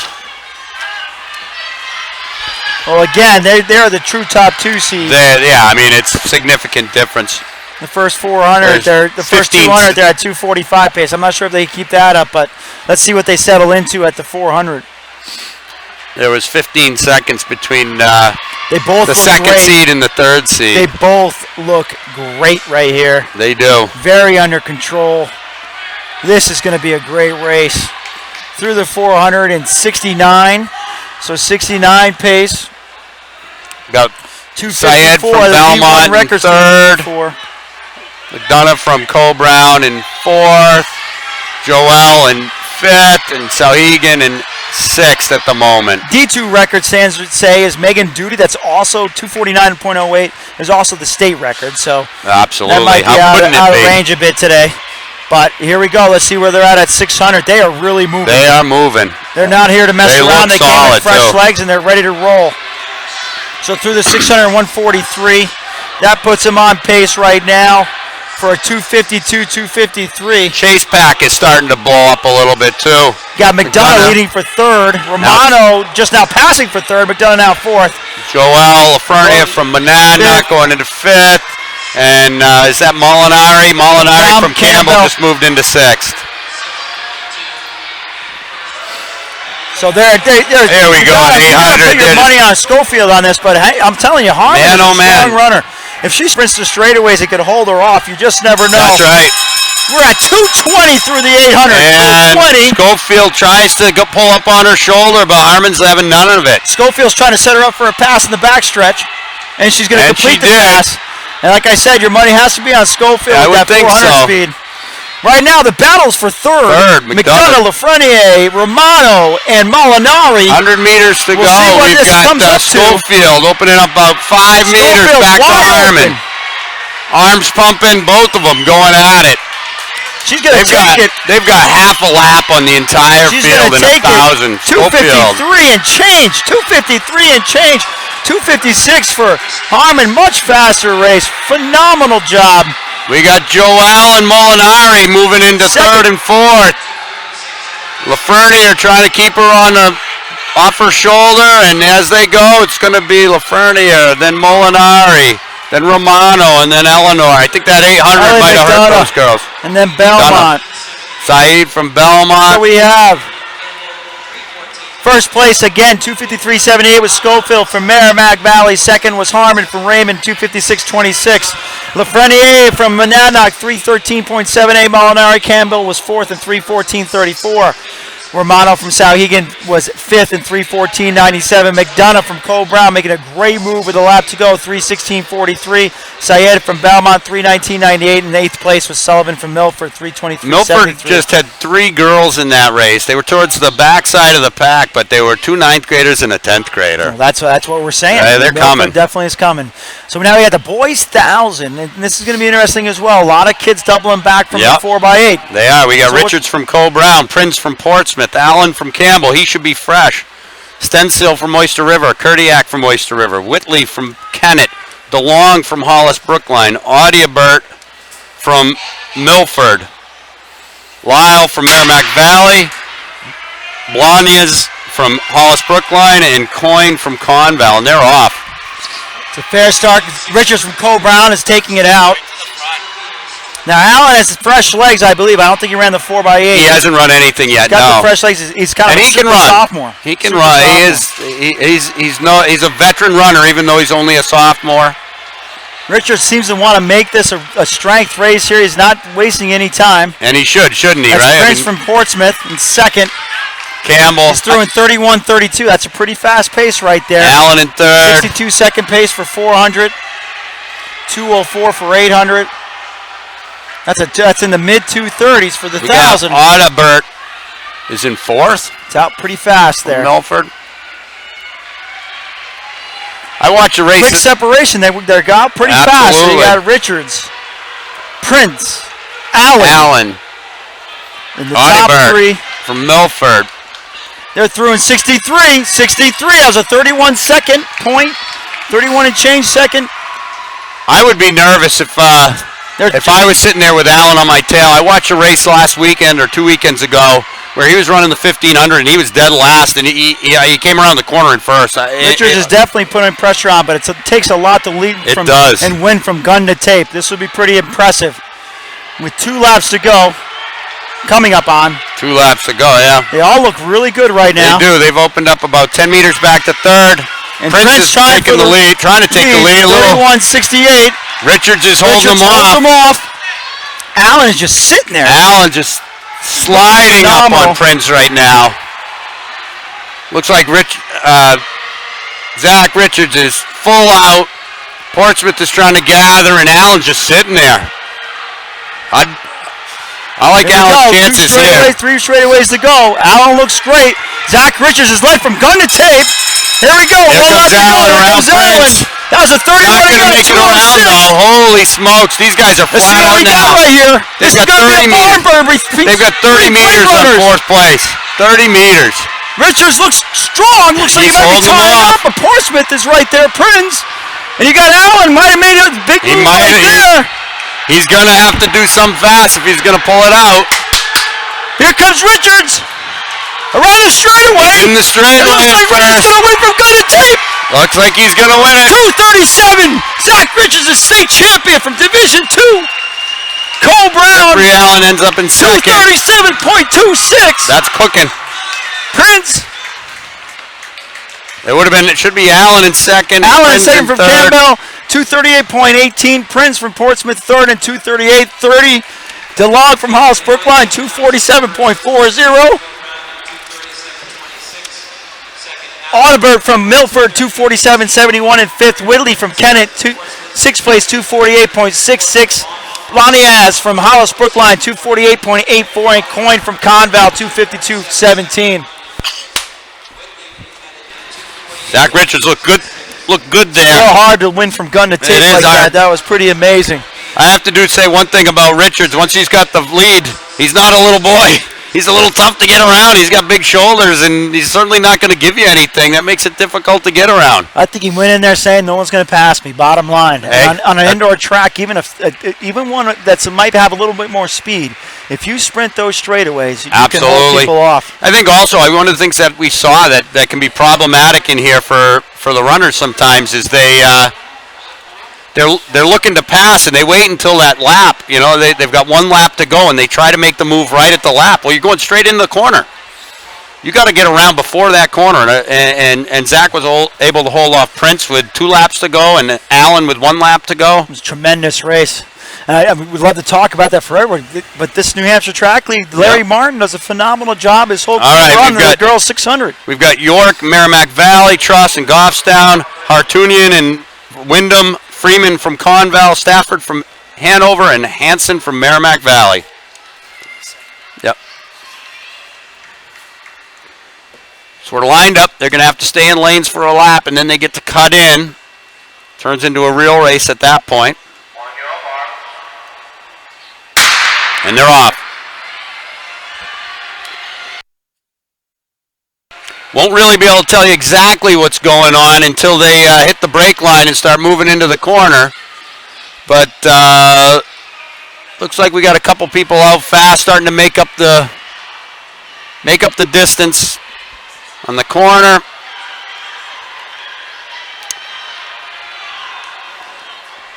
As we get there, it appears to be Conval in front, Wyndham, Hanover, Merrimack Valley, Goffstown, and Merrimack Valley.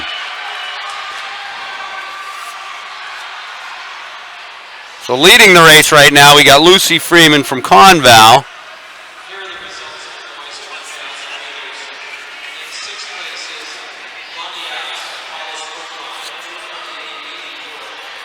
She's holding the lead with halfway through the race. And right on her, we have the official in the way. Hanover taking over the lead. Wyndham in third. Oh, Goffstown making a strong move up with a lap to go. Slid into that third place spot and is now chasing the lead actually, moving past Freeman. So it's Hanover in front. Goffstown. Then we got Freeman being passed. Into the back corner, it's a little bit of a guess what's going on over there. We got long jump and stuff going on. Hanover coming through, so we've got Anna Stafford leading. Merrimack Valley in second. Goffstown in third. Wyndham coming through in fourth. Conval, and then Merrimack Valley. So Stafford and Hanover 147.32. We got to watch that time because you never know what can score. Absolutely. There's going to be 2 heats for this event. I tell you what, Corinne Kennedy's next. Corinne's Kennedy State record, Cecilia Borowski. Saw her run on TV yesterday. I know, I saw that too. 132 flat. Division II state record. That is definitely doable. 135.73 by Grace Rodriguez in 2009 from right here in Hanover. So let's see if she's She already after it. She already has a time that fast, so let's see if she gets after it right away. Time that fast. It's the U.S. number 9 Number right now. 9, hey. U.S. number 9. I don't think that's too bad then. If you can run number 9 in so the U.S., in this heat, you got Baker from Portsmouth, Lambert, Sauhegan, Leighton, Sauhegan, Kennedy again, Lebanon, Frizzle from Portsmouth or Frizzell, and then Gendel from Portsmouth Christian. Gendel, you gotta like that with a K. Gendel with a K. You like names, don't you? No, I do like names.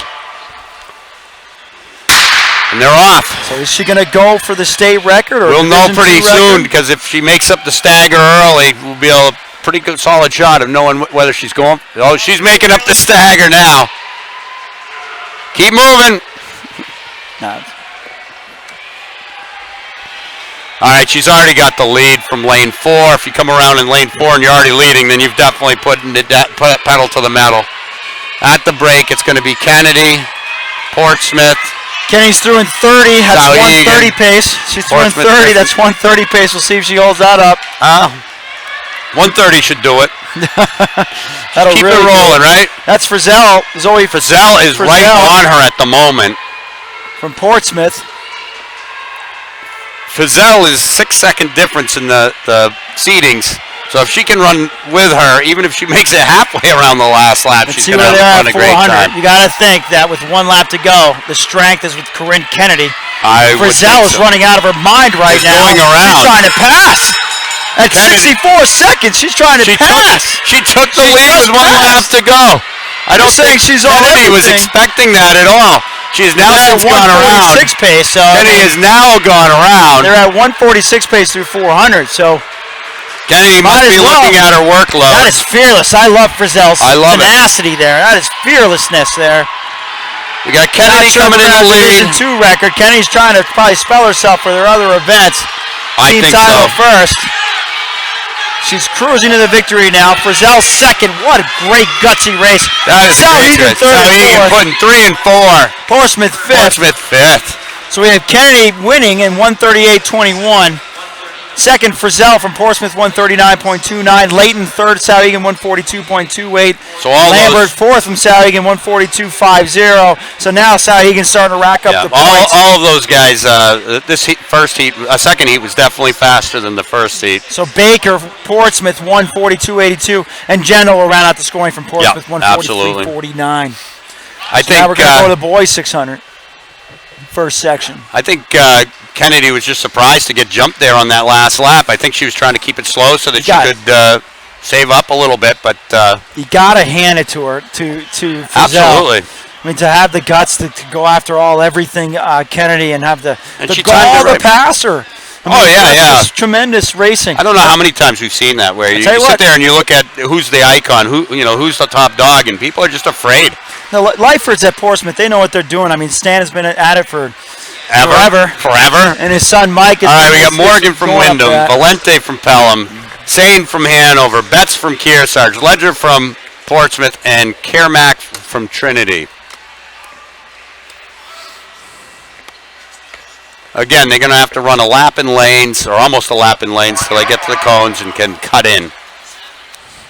All right, and they're off. So 600, the Division II record is 120.59, 2003 by Russell Brown from Hanover. Last year's champ was Tim Zeff from Trinity in 122.50. And Russell Brown actually holds the state record, but it's not the 120, it's 119.41 back in 2000. I remember that. That was crazy. Hanover's out now. Russell Brown was from Hanover, but that's not Russell Brown. No, that is not Russell Brown. That is Colm Signet. Signet. One of those French names I can't pronounce no matter how hard I try.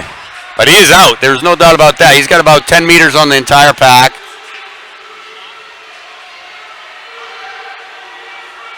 Coming around with just over 200 meters to go. He's being chased down by Betts from Kearsarge. Then we got Portsmouth, Trinity, and Pelham.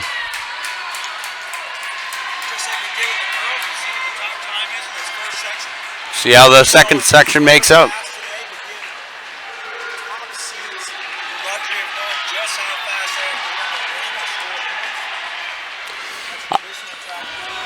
I'm thinking that's probably too what we saw with a little bit of Kennedy. They knew what she had to run. They had it pretty well timed out. There we go. We got Saints going to take 128. it. Kearsarge in I'll second. tell you that. So Hanover's 129.21. If you go by seat times, that puts them fifth. So we could very well see somebody from the slower heat, so to speak. If they decide that they're just going to compete against who's there, it can very well happen. We've seen that happen plenty of times before. So first, Betts from Kearsarge was second in 130.37. Kermack from Trinity was third in 131.84. Ledger from Portsmouth 134.20 was fourth. Okay, they're lining the boys up now. We got Reedy from Portsmouth, Dorman from Pelham, Ledger from Portsmouth, Zepp, who's the top seed from Trinity, Sawyer from Wyndham, and Gennard from Merrimack Valley.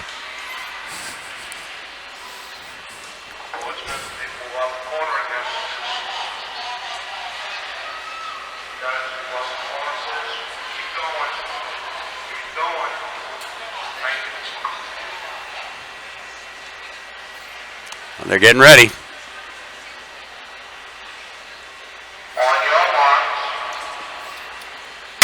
I think this is Zepp's only individual event, so I would assume he's going to be going for it as the top seed. Certainly don't give up your number one spot, and they need the point. Through the grapevine, he might have been nursing a bit of an Achilles, but you know what? He's making up the stagger now. Yeah, state championships, you don't feel any pain, so I would expect him to. He is definitely a prohibitive favorite here. Yeah, he's already made up the stagger. Now he can run nice and controlled. If he is hurting at all, he's got about 5 meters on the field. If he is hurting at all, he could really gauge where his foot strike is and really take care of himself. And he's a smooth strider, so probably finesse his way through it. We got Wyndham in second. Looks like again, Wyndham in second. You know, every time Trinity has somebody, Wyndham has somebody right by us. Spencer Sawyer in second. He's not giving him any slack either. He's definitely staying on it, trying to chase him down. That's Dylan Gennard from Merrimack Valley in third. Man, I tell you, Merrimack Valley's having to me. He threw the 453 seconds. He threw the 453 seconds, Tim Zepp. He's certainly not. That is legit. He is not laying off the pace. Nope, he looks strong. He's staying strong. Smooth. Wyndham is not giving up either. Spencer Sawyer is not out of this. No. But you got to think that Zepp will have enough. Yeah, Zepp has enough. He's starting to elongate that lead exactly. again. Here comes Zepp. He's at 118, 119, 120, 121. That's one of the top times in New England. That is. So Tim Zepp, 121.49, one of the top times in New England. Spencer Sawyer, Wyndham, 125.09. Third was Portsmouth Ledger from 126.46. Gennard from Merrimack Valley, 128.10. Reaney from Portsmouth, 128.57. Now it does say Pelham Dorman 6, 129.79. However, the first heat winner ran 129.11. Yep. So that'll slide them into sixth place in that valuable point. Yep. Not only that, you look at it, you got Trinity with the 10 points. You got Sawyer from Wyndham. You got 2 Portsmouth guys in third and fifth. This is going to be pretty tight. So we are moving right along. It's only 5:43. The 300s are next, then the 15s, then the relays. Yeah, then we're good. So there'll be 3 heats of these. 5 people per heat. We got Ellers from Sanborn, Sawyer from Milford, Kraft from Milford, and Thomas from Hanover here in the first heat. We're going to be watching it from all the way across the track. We'll get our first glimpse as they come off the corner.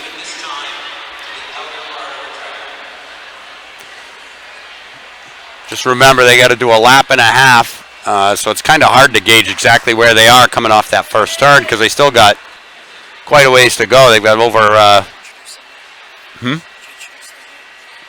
I did, yeah. So they're clearing the track so that we can get better vision and make sure that there's no issues.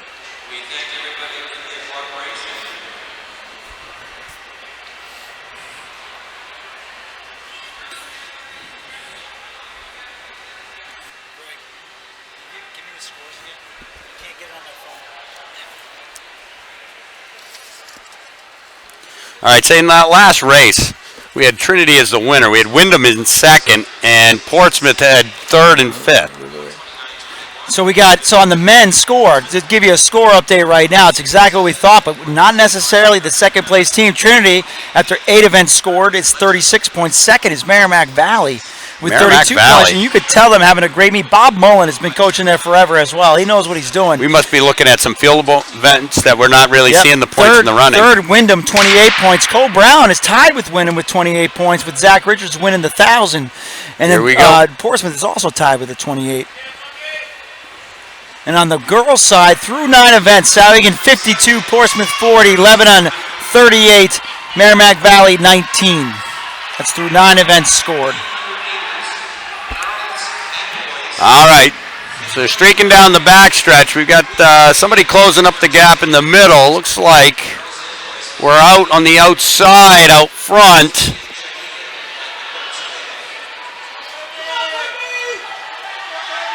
Hanover out front. Are they going to stay out front? Then it's Milford, Sanborn, and Milford coming in. So that's Thomas from Hanover with the win in 43.93. 43.93. Sawyer, Milford, 45.01. Ellers from Sanborn. I think she's related to Chris Ellers from last year. I was wondering. Sanborn, 45.25, and then Kraft, Milford, 45.29. Next heat. Next heat, we got Ball from Lebanon, O'Connor from Wyndham, Kincannon from Oyster River, and Covell from Merrimack Valley.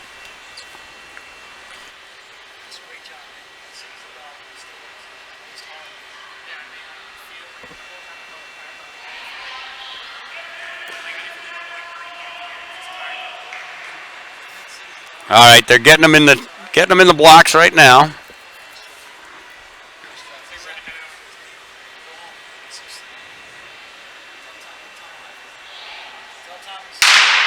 And we're off.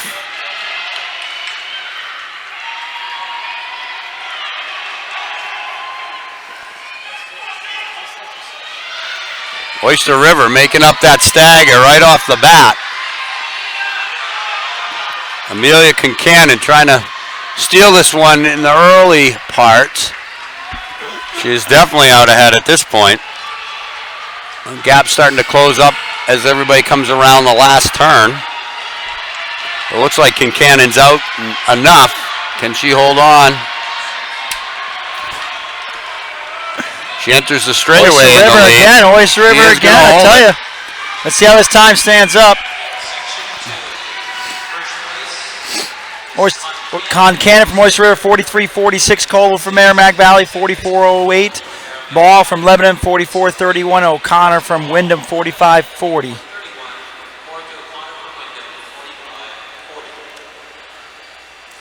All right, we've got our third heat, and we got Baker from Portsmouth, McLean from Oyster River, Corrine Kennedy again from Lebanon, and Craney from Sauhegan. This is not a lot of time since the 600. Not a lot of time. Not a lot of time at all. We also have all. Craney back in there. McLean's back there. Now everybody has done something. They're smart. They're going to rip right away. There is nobody that hasn't done anything yet running in the races at this point.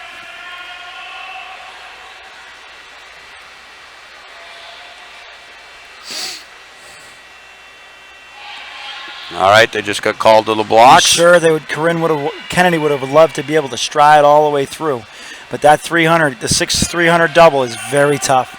Very double. Maybe Leb coaches, Kevin Lazo, Andy Gamble, Coach Stone, maybe they wanted just a second or third here. I mean, that could have been the play. That could be it too.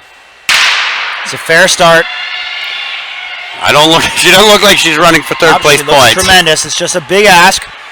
Again, Craney, the 55-meter state champion, and Kennedy, the 600-meter state champion, meet right here in the 300 to see who is indeed. Kennedy has made up the stagger. Kennedy made up the stagger. McLean is out of it. It looks like it's going to be Kennedy and Craney, but Kennedy's already made up the stagger. Why were we even doubting Miss Kennedy? Why were we even thinking of doubting her? I don't know. They're coming in shoulder to shoulder. Let's see what the straight is. Why were we doubting? What were we thinking? A little bit of rest. She probably does workouts like that. She just ran. Wow. Are you kidding me? Wow. She just ran 41.68. 41.68. Craney was second in 42.32. McLean from Oyster River was third in 42.74. And Baker from Portsmouth was fourth in 42.88. Now, she ran 39.99 last year, but I don't think she ran the 600. I don't think so at all. All right, we got the boys 300 with Bushnell from Bow, Chalar from Cole Brown, Sullivan from Lebanon, and Sands from Conant. Klahar, we were just told scratched. He's been scratched. Yeah, you had said that. And being sick, so him just placing in the hurdles is pretty amazing. Yep.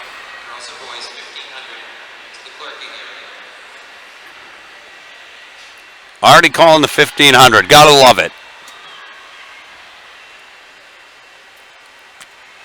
1500 should have some good battles as well. We got a lot of people coming back that have really thrown it down already in those events. All right, they're up and off.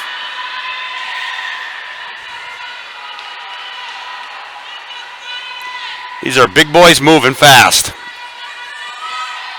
If they play football, I don't necessarily want to get tackled by any one of them. I don't think I want to see them out on the easy run.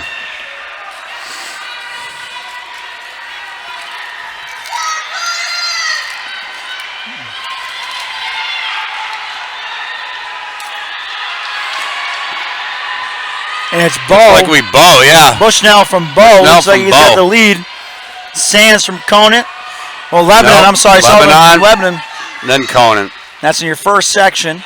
So first was Bushnell from Bow, 37.82. Sullivan from Lebanon, 39.11. And then Tyler Sands from Conant, 39.60. 39.6. All right, in our second heat, we've got St. Ange from Goffstown, Hines from Winnisquam, Duckett from Trinity, and Petrin from Lebanon. Another Trinity athlete needing some points. We got Trinity, Portsmouth, and Wyndham up in the fast section as well. So if you can steal some points from this middle heat. Exactly. Try to keep track for you. Give you a score update going into the 50. Probably Glad you can do that because I can't do that. I can't even do that during cross country, and it's only one race. All I know is just run fast. These boys are. We got 4 coming around the corner already. St. Ange from Goffstown got out very well. Yes, he He's did. on the inside lane. He's made up the stagger on lane 2 and making up the stagger on lane 3. He's making up the stagger on everyone. St. Ange is going to get this one. He's going to run away from it. As long as he doesn't run out of gas. He's going to run away with it. Excuse the pun, not really. Here comes St. Ange. Looks like he's tying up a little bit, but I think he's got enough. A little bit of head roll. These guys all got tight. St. Ange from Goffstown wins it in 37.57. Petrin from Lebanon is second in 38.25. Hines from Winnisquam third in 38.33, and Duckett from Trinity is fourth. Our third heat's going to have Dickinson from Portsmouth, Boganam from Sanborn, Eaton from Trinity, and Brennan from Wyndham. Eaton won last year in 35.56, which is just a smidgen off of the Division II state record, 35.37 from Tyler Dodds of Hanover in 2006. You got to think he's probably not going to get that, just in the sense that he's already been put to work. But I think he was put to work last year at this time too. So, and then Dominic Worsley to state has a state record 35.02, 2005. Every 10th is a lot in this race, yeah. And Worsley is fast. Yes, he is, or was. It's Eaton's way out. Yeah, Eaton is way out. Already by the turn. He's not wasting time here. He's not wasting time. Now. Yeah, I think he's going for that state record, at least in Division II. He doesn't know the meaning of taking it easy, I think. I don't think he knows what slow is either. It's just like full bore all the time. He does not know the meaning of taking it easy. His mechanics are all like twice as fast as everybody else. You got the time on the bottom right hand of your screen. That is insane. He's trying to beat 35.02 for the state record. 35, he's not going to be 35 and change. 35.48. Barely misses the Division II. 35.52. Barely. No, it is. Now, barely misses the Division II state record. Barely misses. But he does very slightly beat his time from last year. Brendan was second from Wyndham. Again, Trinity-Wyndham combination. Yeah, crazy. Brendan from Wyndham, 37.40. Got to be in for another point right there, too, right? Sanborn, 37.51. That's Bognam. And then fourth, Dickinson from Portsmouth, 37.92. Now, St. Ange, 37.57. He's going to be fourth. That's going to put Portsmouth down to fifth. Wow. With 2 points. They just lost 2 points with that. But now loss is just the happenstance. So we're now on to the girls' 1,500. Which makes this really interesting. We got Durham from Milford, Schofield from Merrimack Valley, Harmon from Raymond, Robitaille from Manchester West, Ververka from Conval, Hunt from Souhegan, Pratt from Co-Brown, Zlotnick from Souhegan, Matsis from Milford, Bate from Portsmouth, Lafreniere from Monadnock, and Riley from Belmont. I don't think there's a name in there we haven't already said once. So these guys are all doubling back. It's going to be a hurt fest by the time they come around. 2 laps to go. There's no one fresh. No one fresh. And like I said, I saw Harmon, who's ranked third, run her seed time in a 1,500 where she was the only entrant. I tell you what, when we had those really deep teams at Co-Brown, we always try to have someone fresh in this 1,500 because everyone's ripe for the picking. Everyone is ripe for the picking. But I would say Durham. I'd say Durham is probably. No, she's one of the freshest. Remember, she is by far one of the She anchored the 4x8. There's plenty of time, and I love this move here, making sure that it is take it out fast right off the bat. Take it out fast right away. And one of the ones we don't see is Harmon. Harmon's not in the field, so she has elected not to run or is injured. But Durham right to the front, Robitaille in second. Rebecca Durham was responsible for that 4x800 meter win that Milford had Absolutely. earlier. You got the girls from Souhegan sitting in third, working on Robitaille. Points right there. They're just going to sit. Although I think Madeline Hunt might have different designs. You know what? I'd say Madeline Hunt might be the next freshest. That 3K, she did not look taxed. That is true. We'll give you a 400 meter split. We got to look across the track to give you somewhat of a 400 meter split. And fifth and sixth, you got Schofield and Ververka, Maxis in seventh, Riley in eighth, and Joelle Lafernier in ninth, if I've done my math I say right. Durham's going out pretty well. She's through the first 470. First 470. The other girls are trying to keep that gap the same. I don't know that it's growing any.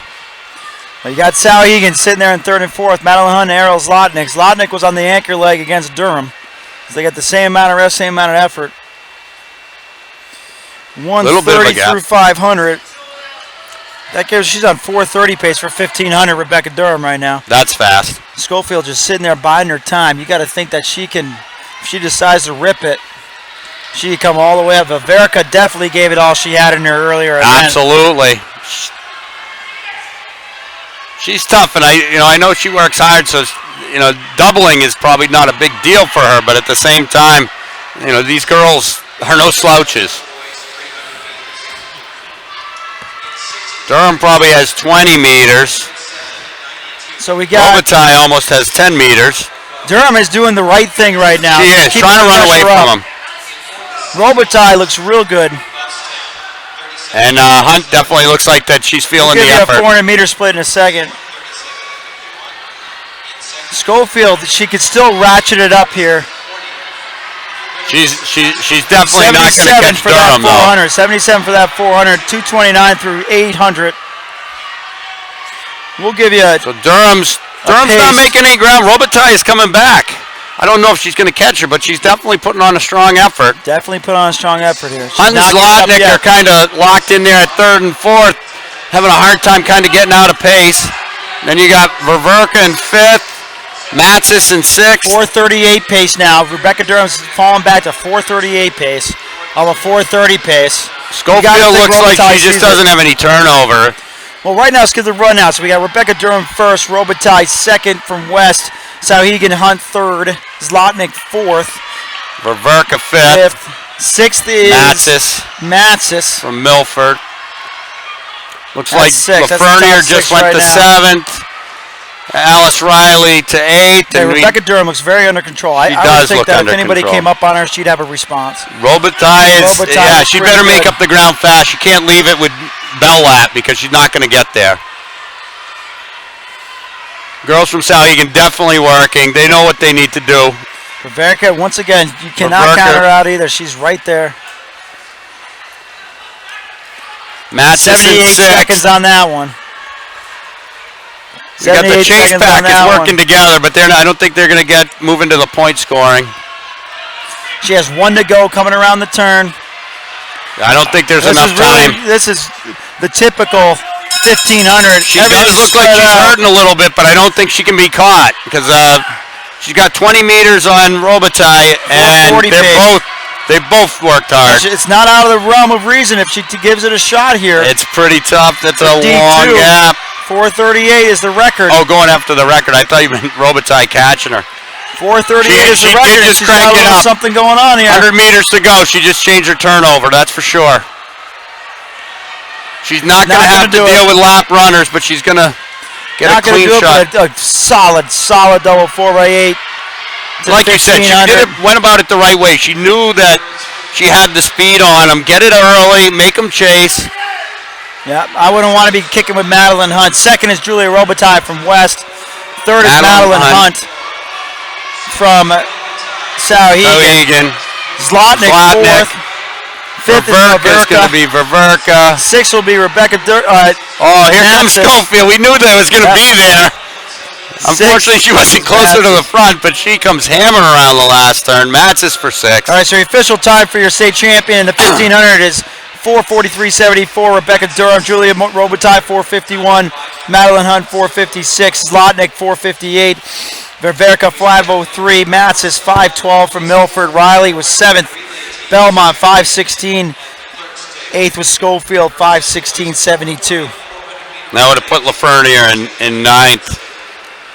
Looking ahead to the boys, we've got O'Brien from Oyster River, Elmore, who's fresh from Monadnock, Cameron Starr, who's second in the 3K and running the 8 from Pelham, McGrath from Sauhegan, Allen from Campbell, Bauman from Hanover, who hasn't run yet, Randos from Belmont, who hasn't run yet, Audibert, who has from Milford, Tangway from Cole-Brown, Adams from Monadnock, Owen, Gwizdala from Kingswood, and Bochert from Milford. I think if I was O'Brien, I'd go right to the front again. Why wait? It doesn't look that way. It doesn't look that way, though. And we should say that O'Brien's time puts him at US number 12.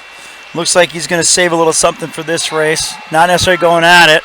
No, Elmore to the front, Bauman behind him. Then it's Starr and O'Brien practically shoulder to shoulder. Randos, Gwizdala.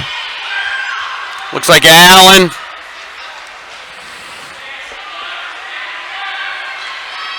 We'll give you a team score update after this 1500. Takes a little bit of time for him to get the relays together.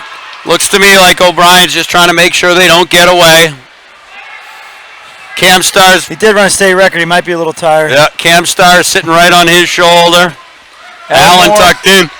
It's Cam Starr's third race of the day. O'Brien's second.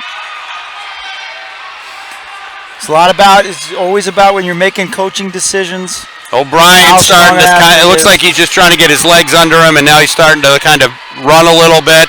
There's 67 through the first 400. Looks like the front's kind of ratcheting it up as we go, but they're keeping connected. First 4 are within 5 meters of each other. Little break back to 5th and 6th that are running shoulder to shoulder. 124 through the 500. That puts him on pace for about a 4:12 right now. I know Patrick. The only one that's running is Patrick. We'll see how he feels when we come around here. Elmore again leading. You'd have to think that if Patrick can just ride this for 5 laps, that he's in the driver's seat. Bowman from Hanover is second. O'Brien third, Starr fourth. Randos from Belmont is fifth. Moving to 5th. Gwizdala. Cameron Starr, I tell you, he's starting to make a move here. O'Brien needs to pay attention. I have a funny feeling that, Cam, if he wants something, he might as well try to take it. What does he have to lose? Nothing. So that was a 70. It's about the same pace that O'Brien was running for a 3K. So you got to think he's got something left in the tank here. I would think so. I know Elmore, this is the only race that he's run so far. So he's not. He definitely wants first, and he's one of those guys Brian that he set up. Within himself, though. Set up to prey on the fact that people are going to be running doubles and stuff like that. 4:18 pace. 4:18 pace. That's like 4:37. I think with Elmore's got some speed too. So if they just don't, if they think that they're going to sit there and wait and then kick with a lap to go, yeah, we'll see. He's got something in the tank, I would think. Looks like something's going on because I just saw arms drop. Yep, they're starting to drop it. There's 2 to go here. I think O'Brien needs to put himself looking to go to the front, absolutely. They dropped the 4:16 pace for 1500. O'Brien just sitting, waiting.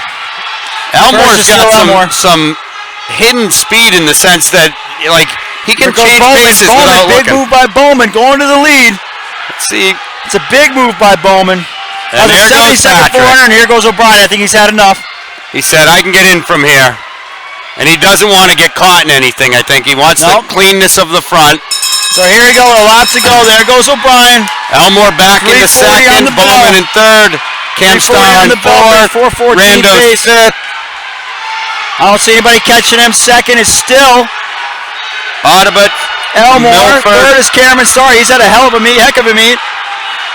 Here we Bowman is go. fourth. That looks like to be your top four. Belmont from Cam's looking Randall's from back. He's Belmont not is can't be there. liking that, but O'Brien is definitely going to win this. Running it smart. 409 and change. Second Elmore, Elmore, 411 411 and change. Third is Starr, 415 and change. Fifth is going to be Rando. Fourth is Bowman from Hanover, 416.47. I'm thinking this is Audubon from Milford coming in sixth. Fifth is Randos Belmont, 423.85. Sixth is Boker from Milford, 426.80. Wizdala from Kingswood, 429.21. And Allen, 429.22. Well, that was pretty tight. All of the 4x400 teams should be checked in at this time. Next event out of track will be the girls.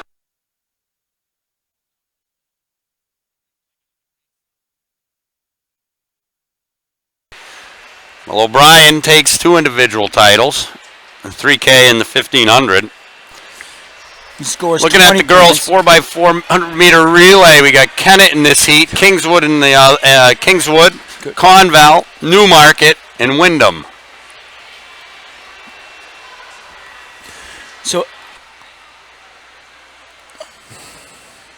So after 11 events scored on the women, that includes all the field events. Sauhegan is first with a score of 70. Lebanon is second with a score of 48.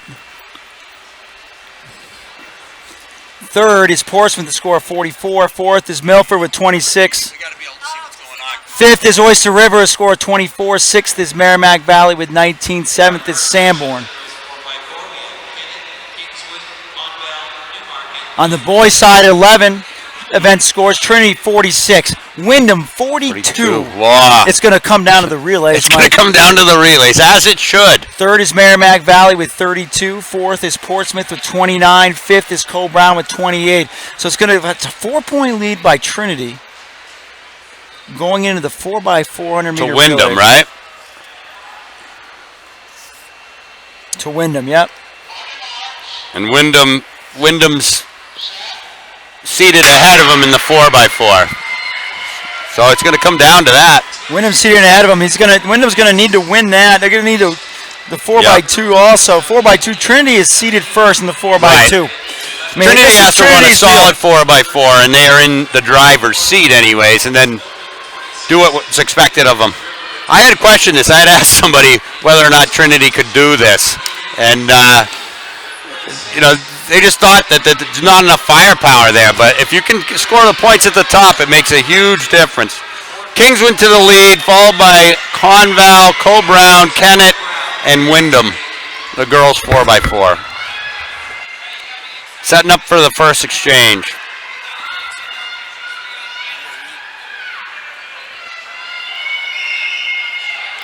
Right now, Kingswood has the lead. Looks like Conval in second, Cole Brown third, Wyndham. Oh, Newmarket, sorry. Newmarket and Cole Brown have similar uniforms. All right, we now have Conval to the front, Kingswood in second, Wyndham, Newmarket, and Kennett.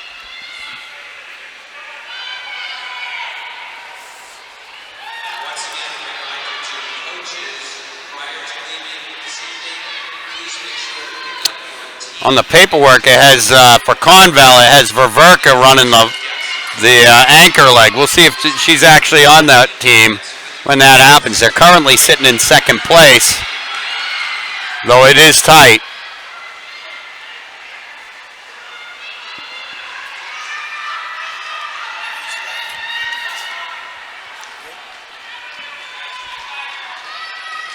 All right, Kennett moved into second. We've got Conval in third. Leading is Kingswood, Newmarket in fourth, and Wyndham in fifth.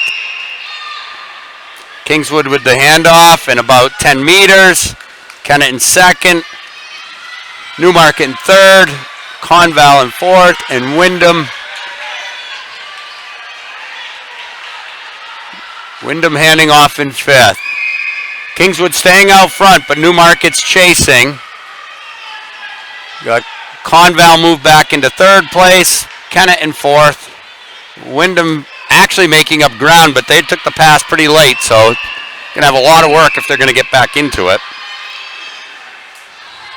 End of the first lap of the 400 in the 3rd leg. Kingswood leading Newmarket. Back to Conval, then Kennett, and Wyndham. Wyndham is gamely making up ground, but they have a lot of ground to make up. Halfway across the track, it's still Kingswood. Newmarket opening a gap. Kennett going by. Conval into 4th. And Wyndham closing ground, but still got a lot of work to do if they're going to get back into this one. I did notice Ververka is on the track for anchor leg. Tough little nugget that one is. Kingswood and Newmarket take the pass. Newmarket goes through the exchange zone excellently and builds up a lead. Then we have Kennett, Conval, and Wyndham.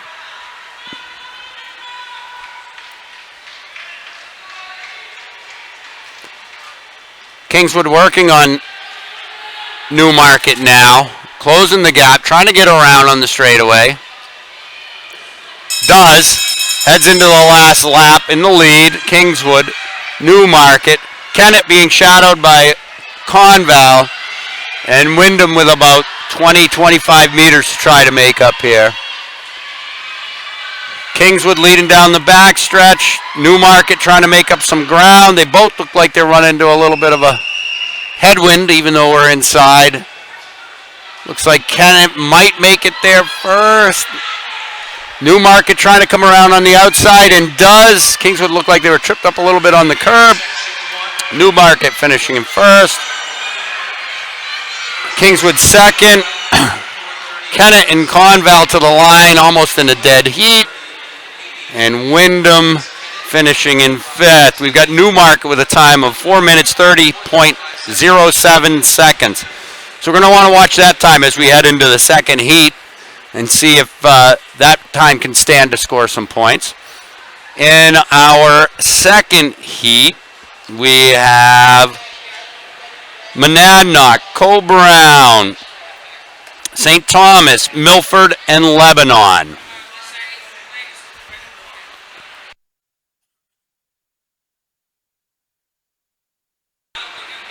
Again, in this race, they're going to spend almost a full lap in lanes and then cut in at the cones, and then it's every man kind of for themselves.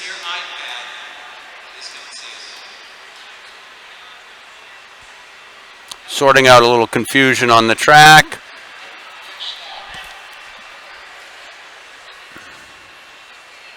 Looks like we're on the lines at this point. Second heat is off.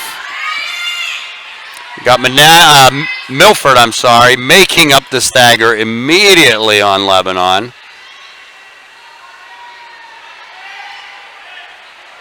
Looks like we got St. Thomas in there as well. Monadnock coming around on the inside nicely.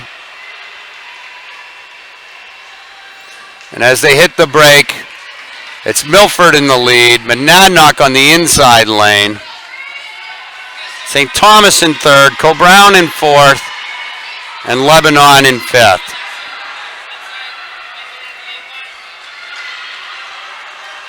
Milford staying out, got about 6 meters on Monadnock. Then we're back to Milford, Coe-Brown, and Lebanon. Coming into the handoff, it's Milford, Monadnock. Monadnock closing the gap up a little bit. Good handoffs by both teams. St. Thomas, Coe-Brown, Lebanon.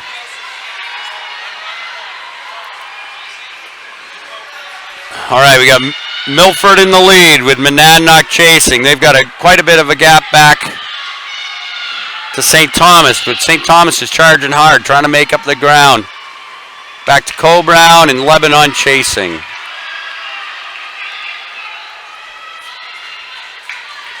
As we come into the end of the first lap of the second handoff. We got Monadnock trailing right behind Monadnock. St. Thomas chasing. Monadnock's trying to get by on the far side. Milford's not letting any of that happen. So they're going to the turn. Milford, Monadnock, back to St. Thomas, back to Cole-Brown, and back to Lebanon. Milford's coming off the final curve in front. Opened up a gap on Monadnock. Then St. Thomas, Cole-Brown, and Lebanon making up a little bit of ground, but still standing off in fifth. Milford now opening up a substantial gap on Monadnock. Monadnock being passed by St. Thomas. Back to Cole-Brown. Back to Lebanon. Milford comes through lap one of the third leg with about 20 meters on St. Thomas, 10 meters back to Monadnock, 30 meters back to Cole-Brown, and about 30 meters back to Lebanon.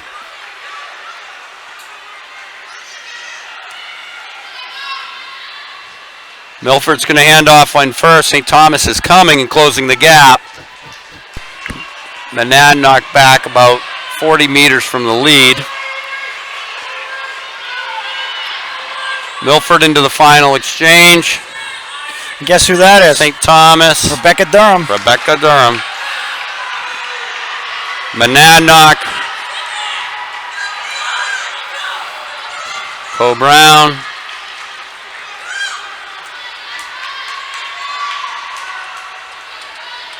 St. Thomas is getting after it. I don't know if they had many athletes in individual events, but yeah, they're coming hard in the relay. Still one more heat of the 4x4 girls to go. Who the All-State will be, we'll see. We'll see what Milford comes up with here. St. Thomas is closing in on Rebecca Durham. Monadnock in third. Cole-Brown in fourth. The Lebanon anchor leg's pretty fast.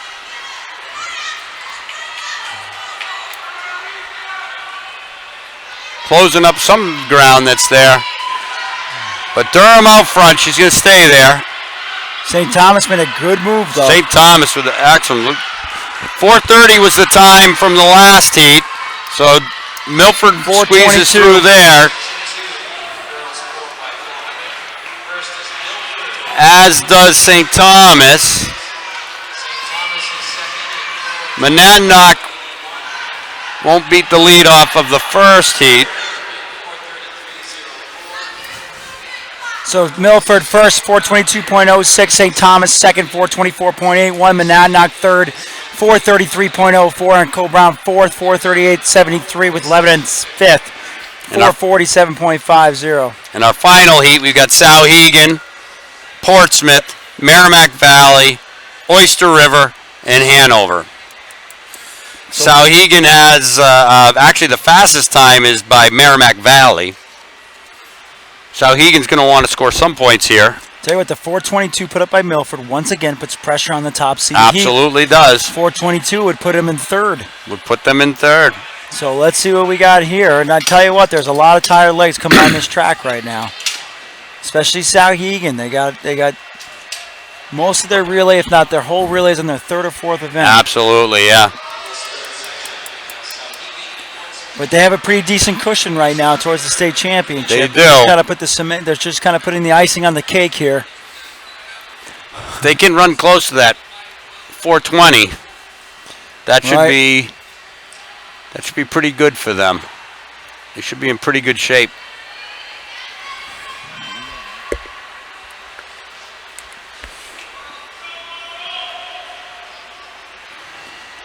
Looks like they have Elise Lambert leading off for Souhegan. Merrimack Valley is setting up blocks, so you know they mean business.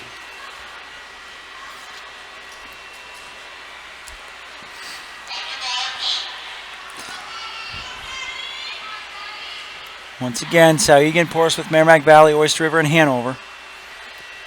Be interesting to see who leads to the break. And they're off. Merrimack Valley's making up the stagger right off the bat. Definitely going for it. But it is a two-lap Merrimack Valley race. holds a lot of pride, if you will, in the 4x4s. A lot of pride in the relays. They love They the love 4x4, it. so I would not be surprised. Hanover got out pretty well. But like you It said, looks like- Merrimack Valley made up that stagger. Yep. But it looks like Hanover's going to grab the It pole. does. And they're still really all close. So getting out hard on that first part might not have been. Remember, the time to beat is 4:22. 4:22. 4:22.0. As they go down the back stretch. Looks like we still got Hanover to the front. Oyster River going around. No, they're all bunched up. This Sauhegan. first handoff This is going to be crazy. Sauhegan trying to work on the outside. Merrimack Valley to the inside. And Portsmouth Oyster coming River around takes over hard too. position. Nice clean handoff coming here. This is going to be clean. So 64 seconds on that first leg. That's a Solid 4:24. handoff by everybody too. 64 is a 4:16 effort. So right now they look pretty safe. For the leaders anyway, remember they got to beat 4:22. Looks like beat Merrimack Milford's Valley again time. trying to take the lead. Oyster River out front, keeping her on the shoulder. Or did I just bungle that? That was Hanover, huh?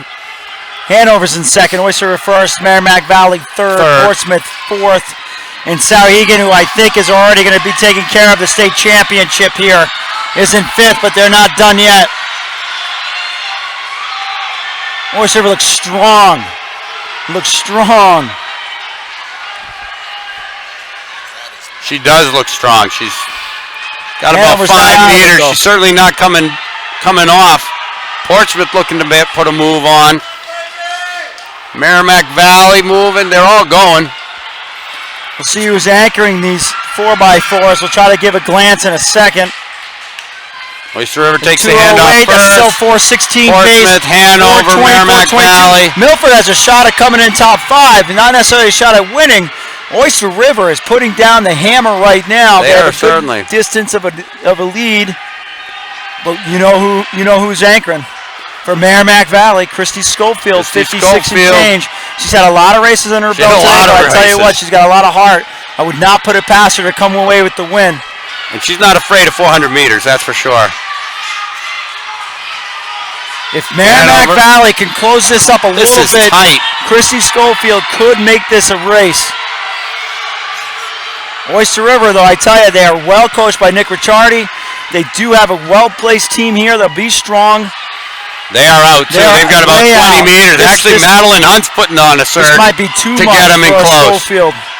This might be too much for a Schofield. That What do Merrimack they got, Valley's come Graney, back a little bit. Who's anchoring for? That's Jane Layton, another cross-country stud. But here we Wow. go, Oyster River. Wow, Here we go. that is a close handoff. It's a lot of time. When you see Schofield reach down too, she's powerful. I think Oyster River has too much. That's a pretty good gap. Schofield's already in third. 300 meters to go. They've got 10 meters, Schofield's already in third. and they are closing. Sauhegan is closing on Oyster River now. 3:43 at the bell. Here comes Schofield too. I think that's all she's going to be able to do. She's got a lot of That's a races gap. on her The legs. question might be whether or It's not really Oyster River and Sauhegan. Can Jane Sauhegan Layton can go get her. make that stagger up on Oyster River? she's closing. So is Christie, but I don't think there's enough track left. Might not be enough real estate to make the deal. I don't think so. Looks Oyster like River's Oyster River's definitely going to going to be a take state this champs one. in the 4x4. Sauhegan 4:16 making a and game. change. Sauhegan 4:17 and change. Merrimack Valley 4:19 and I'm change. guessing that Portsmouth Christie must have 4:21. split the fastest 400 out of that crew, though. Of course. She made up a I think ton Milford of might ground. have slid right in front of Hanover. 416. So yes, they Portsmouth. did. So Oyster River first champions 4:16.21. Sauhegan second 4:18.06. Merrimack Valley third 4:19.66.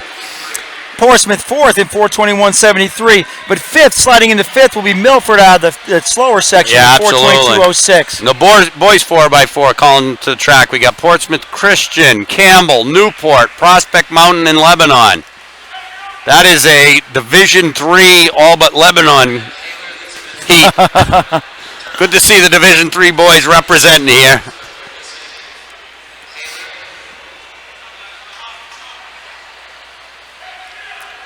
And there we go.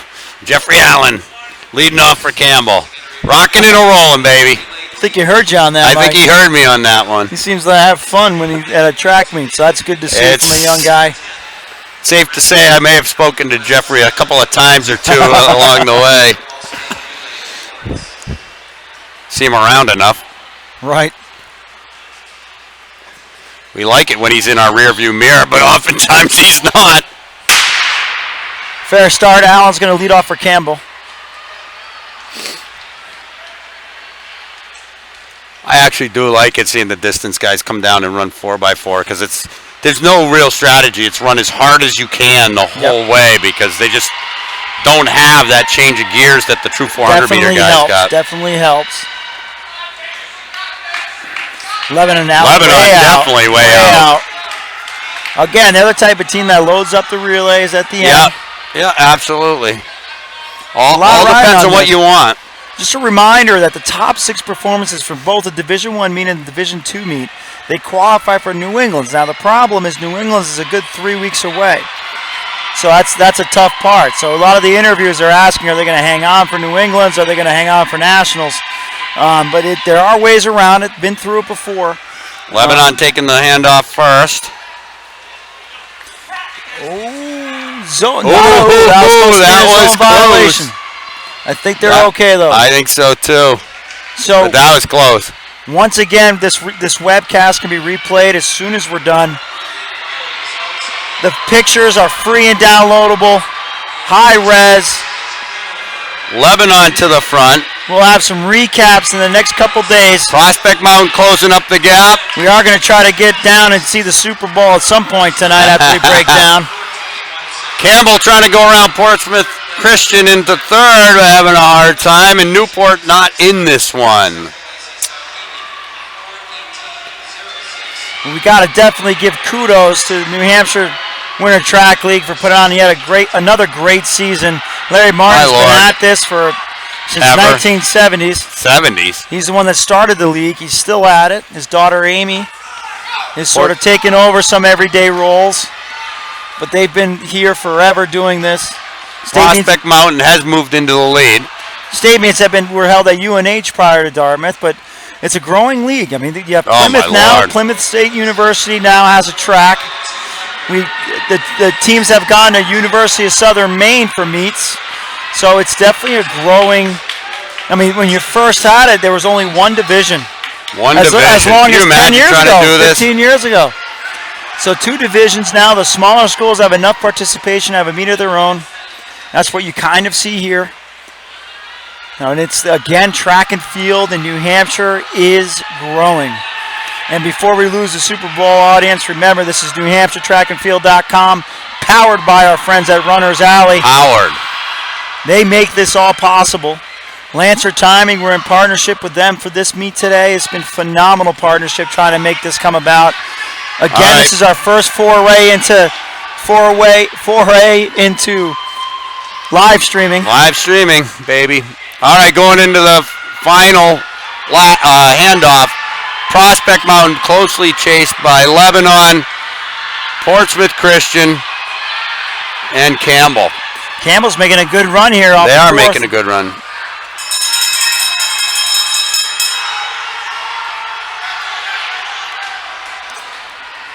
Onto the back stretch.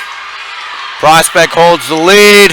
Lebanon, Portsmouth Christian trying to close ground, and Campbell in fourth. Take a look at what this time is, see what they have to beat in the second heat. Lebanon trying to come around, not going to quite do it. It's Prospect Mountain for the win. 348.44. Lebanon second, 348.64. Portsmouth third, 350.52. Campbell fourth, 353.75. Prospect just ran 8 seconds faster than the seed time, so we could see some disruption in that second heat. We got Pelham in this one, Kennett, Hanover, Oyster River, and Milford. You don't want to walk out into the track while these guys are running accidentally. Definitely some football players, at least in the second leg. Yeah.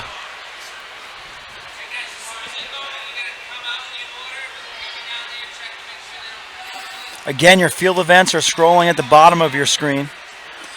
If you want it to happen a little bit quicker, feel free to go to lancertiming.com. They have live results. If you have one of those smart devices that allows you to do it. I got one of those old devices that people laugh at me for. It is now 6:31. I'm officially turning off my phone, Mike. I do not want any updates on anything with the Super Bowl. Pretty sure there's more nacho dip and corn chips that are being ingested at this moment than anything else. Corn chips, that sounds good. I kind of want that. Yeah, I can't no wait kidding. to get some food. Grabbing the early pole is Hanover, followed by Oyster River, Kennett, Pelham, and Milford. These boys are cooking. Looks like Oyster River's going around on the back stretch. That was a solid move by their lead leg. You got Milford trying to claw their way into this by the handoff. So Oyster River a handoff, running a filing 55 and change for the first leg.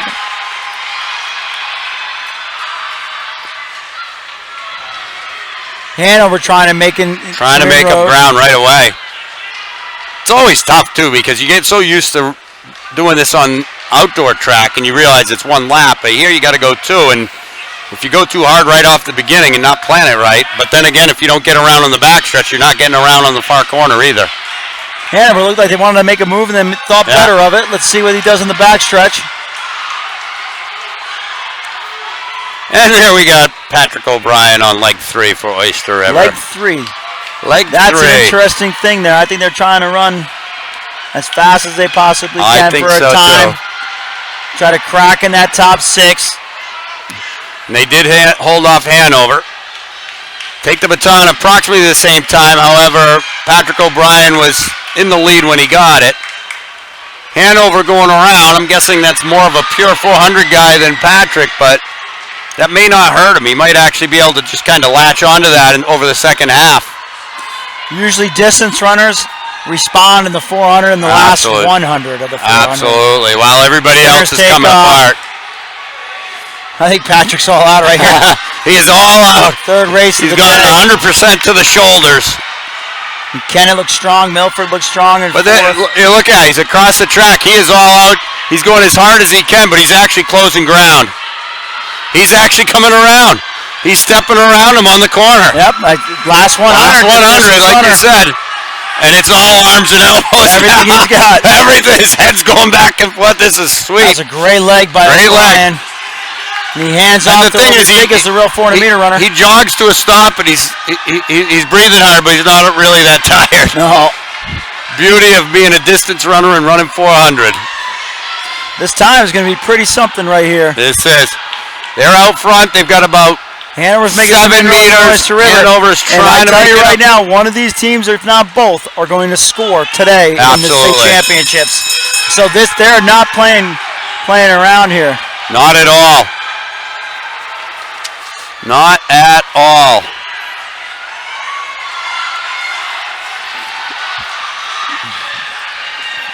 Hanover is trying to make it up. Man, oh man.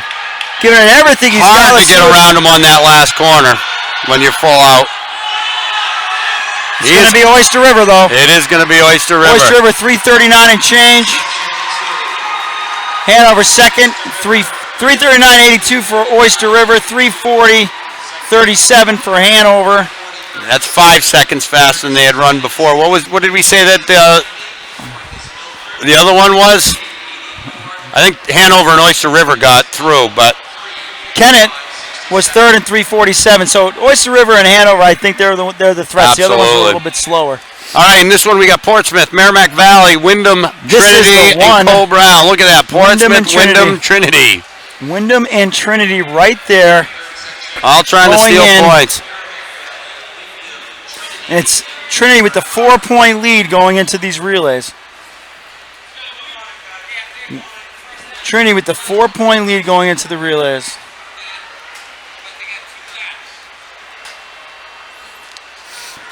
This should be wild. I can see Zepp standing there looking to take the second leg for Trinity. I would think Eaton would be fourth, I would think. I would assume. Oliver looks like he's second. No, Oliver's second. We'll see how this plays out. Merrimack Valley getting their blocks ready. It's a pretty tight turn to be going to block. You're heading right into that turn.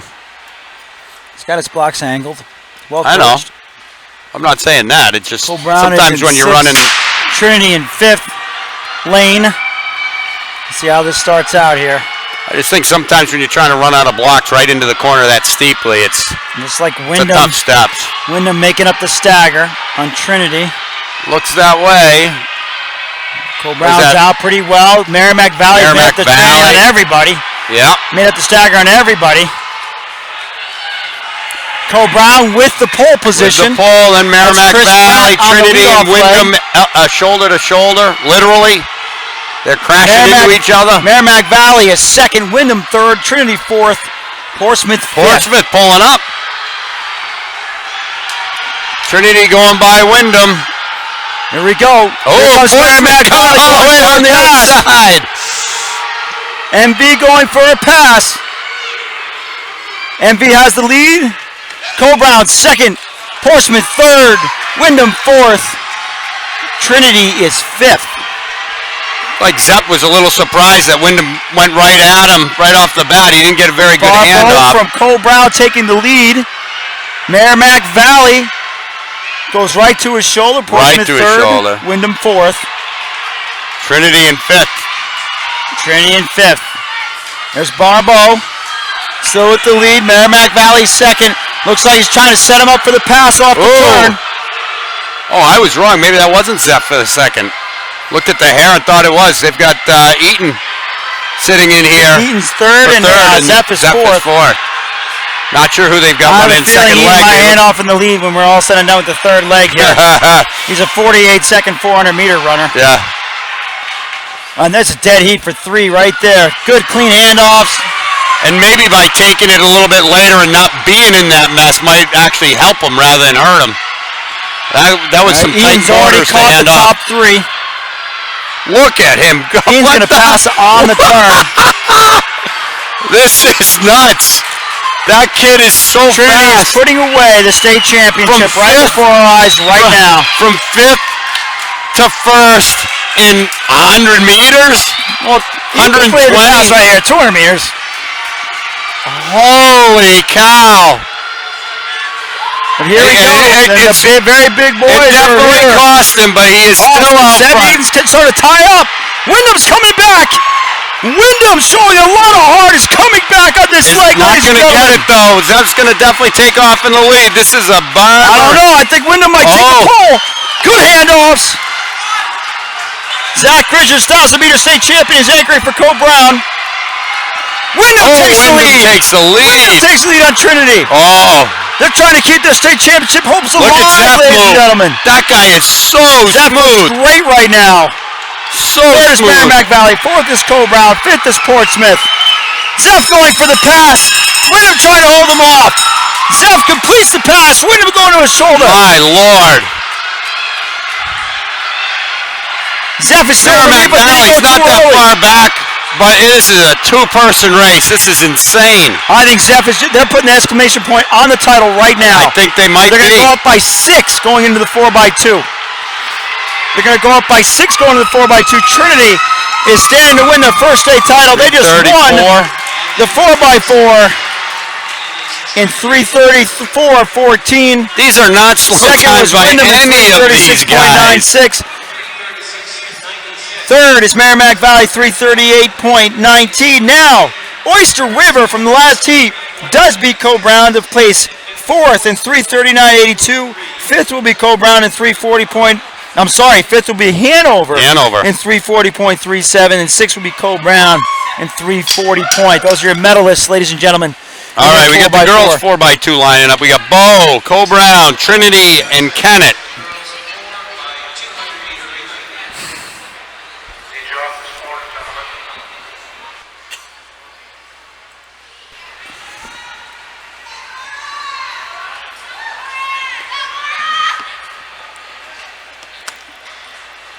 after 12 events in the women's score. Sauhegan has cemented their title with 78 points. Lebanon 48 points. They're tied. Lebanon and Portsmouth are tied going into the 4x200 meter relays with 48 for the runner-up plaque.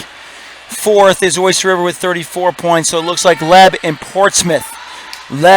Portsmouth going for the second place. The Seacoast schools seeing who's going to be runner-up.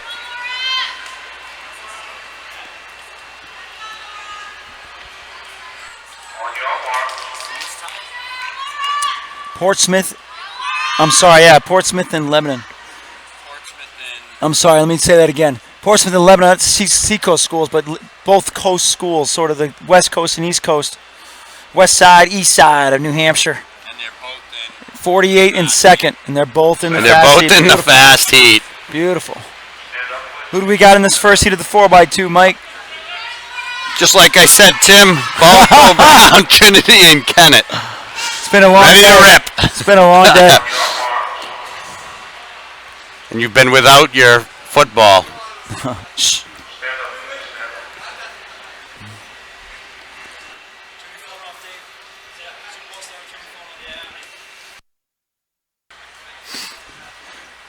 Zink, is this yours? Is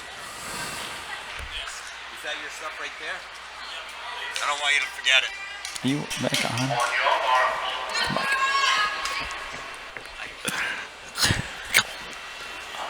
All right, ladies getting in the blocks now.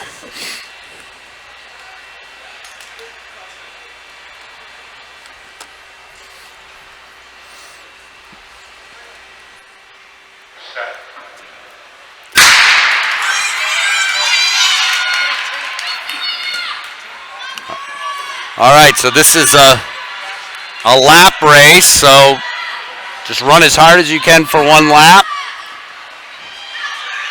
Looks like Bo has made up the stagger on Cole Brown. They're making it up on Trinity. We'll see what happens as they go into the handoff. Kennett takes the handoff first, then Bo, Cole Brown, Trinity.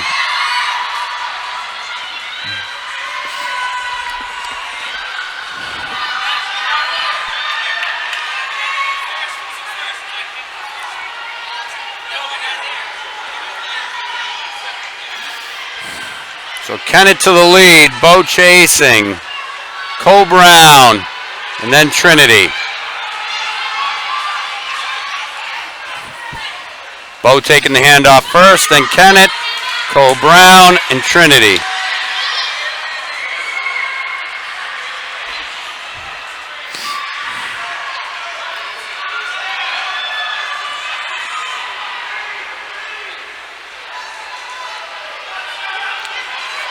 And that third leg for Trinity is flying. Just made up 20 meters in 200 meters. So handing off, they're going to his final leg. Bo, Trinity, Kennett, Cole Brown. And there was a fantastic face plant. I mean, if you were talking about textbook face plants, I think that would be one. That was it. It's one to study. But she just Trinity ran to the fastest leg of the Absolutely. day in 4x2. And Trinity runs to the Phenomenal front. leg. They went from fourth to first in 2 laps. Bo trying to come around on the outside. Looks like Trinity will hold him off. Trinity wins this one in 2 flat 60. Bo was second in 2 flat 84. Third was Cole Brown at 2:03.65. And fourth was Kennett in 2:05.69.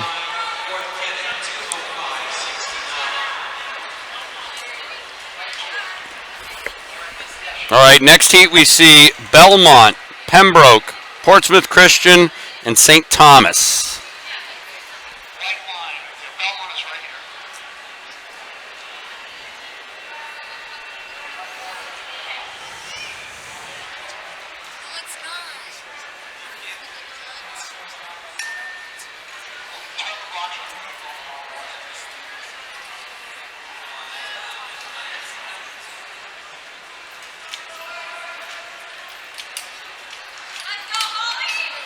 All right, they're setting their blocks for the second heat.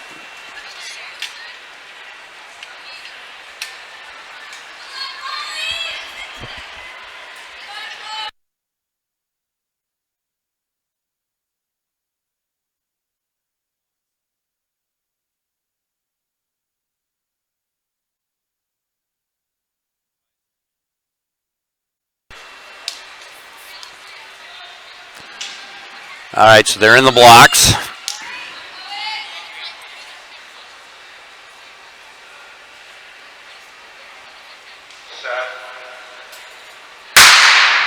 And off they go.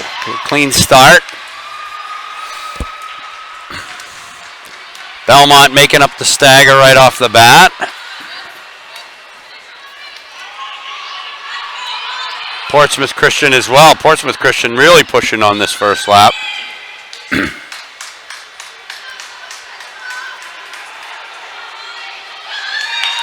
Portsmouth Christian going to take the handoff first. Then St. Thomas, Belmont, and Pembroke.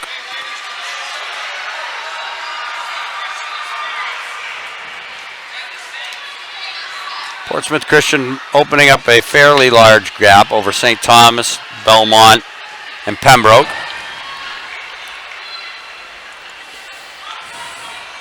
Belmont looking to move into second.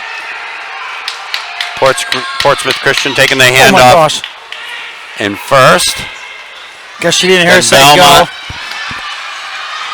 St. Thomas, Pembroke. Still out front.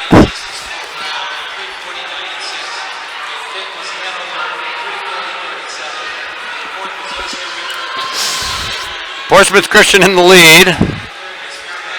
Battle for second, though, heating up. St. Thomas, Belmont, and Pembroke side by side as they come around the corner. Portsmouth Christian leads out. Pembroke and St. Thomas together, and at the back, Belmont looking to chase.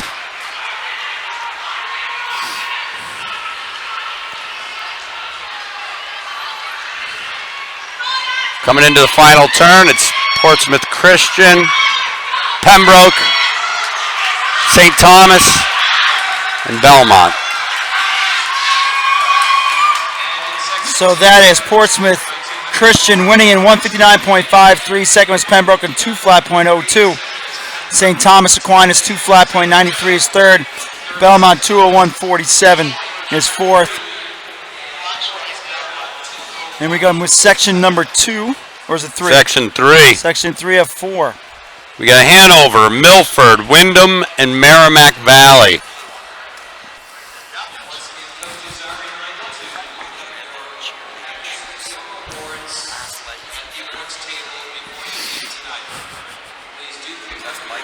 Mike, however you say his name, Mike Shalvanel. That guy needs an award. Get those guys to win their heat. Now again, we got Lebanon and Portsmouth fighting for the runner-up plaque. And they're Both going to be in the final heat, yep. But I'm telling you right now, don't be surprised as Milford throws a little something down in this third heat. In this third heat, yeah. Hanover throws something down. Hanover in the is third no heat. slouch in relays. And Merrimack Valley. with Christy Schofield in the lineup could be another one to throw down in this heat.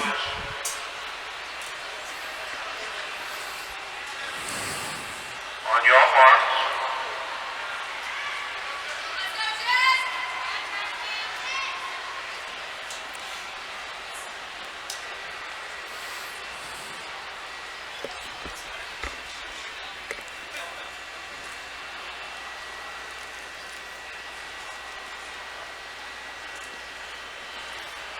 So they're in the blocks.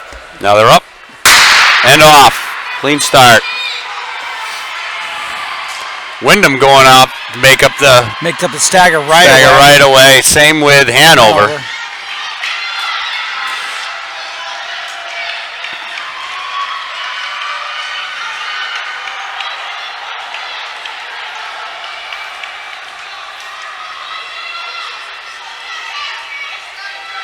Hanover with the handoff in the lead. He's going to get the turn, though. Yeah, Wyndham almost got around him. Wyndham got it. They did come off the turn and lead.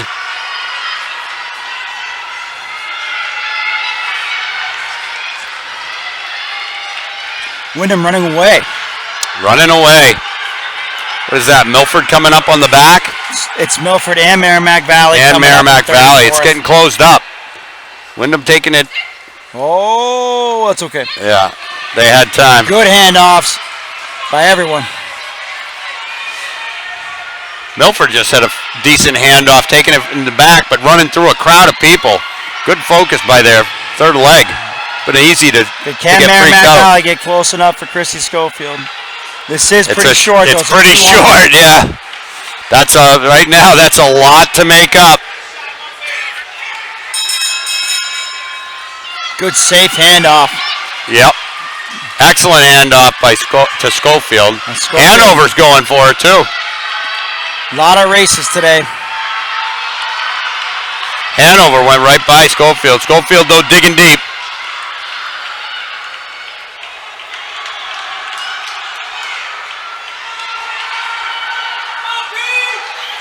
Here comes Wyndham. Let's pay Here comes attention to this Wyndham. time now. It's pretty legit. That's 152 and 152. change. 152 Hanover. and change for Wyndham. Milford gets third. Merrimack Valley for fourth. Wyndham was first in 152.86. Hanover third in 156.34. Milford third in 157.24. Merrimack Valley was fourth in 157.30. All right, in our final section, we got Lebanon, Portsmouth, Oyster River, and Sauhegan. Between Leb and Oyster River, whoever B2 is going to be Portsmouth. second runner-up.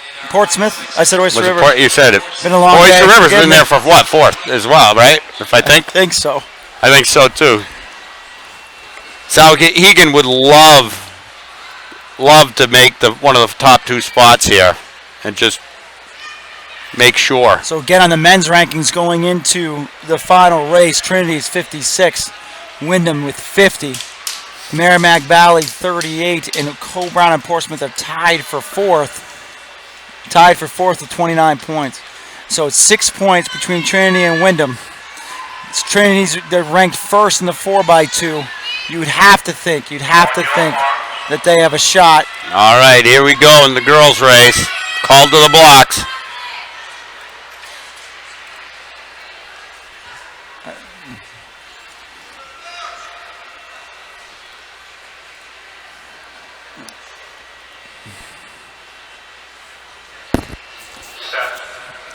They're up and off. Out clean. Final event of the day for the ladies.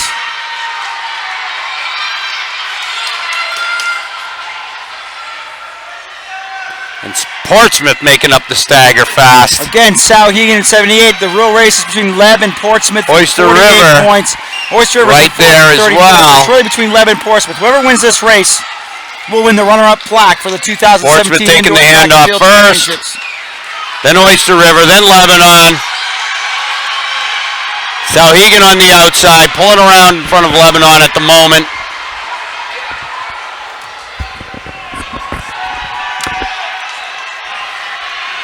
Right now, Sauhegan trying to get around Portsmouth Oyster River. way out in front of Portsmouth Lebanon. way out in front. Lebanon in the back at the moment. Portsmouth's going to take it first, then Oyster River. Sauhegan right there. Lebanon making up some ground coming into the handoff, but they're at the back. Well, one person that's not in the lineup, Corinne Kennedy. Corinne She did 4 Kennedy. events already. already did her 4 She's the reason events. why they're so close right now. Absolutely. Portsmouth looks great right now in the lead. Portsmouth looks fantastic. Got about 1 leg to go. 10 meters. Oyster River in second. If Portsmouth beats 10 Lebanon meters on this over. 4x2, which looks like they Sauhegan. will, they'll plant second place. The runner-up plaque. Sauhegan's got to be happy with the way this is playing out as well. This will be for Sauhegan, Oyster River their is making second up ground state on championship. Oyster River is making up ground on Portsmouth on this leg. Oh. I'm So not Oyster sure River exactly takes what we the just state saw. Oyster River. Oyster River takes it. Won at 149.85. Second is Portsmouth at 150.22. Oyster River on 149. Third is Sauhegan at 152.06, and fourth is Lebanon at Congratulations, Jeff. 156.76. Again, that's Sauhegan's first state title since 2007, when they won 59 to Merrimack Valley's 48. Portsmouth is going to be second today as a team, and that's their first runner-up plaque since 2011. third since 2009. Actually, fourth since 2008. They have a very strong program that always does well. All right, in the first heat of the boys 4x200, we got Bow, St. Thomas Aquinas, Lebanon, and Newmarket. Appear to be all standing there, so they're all in.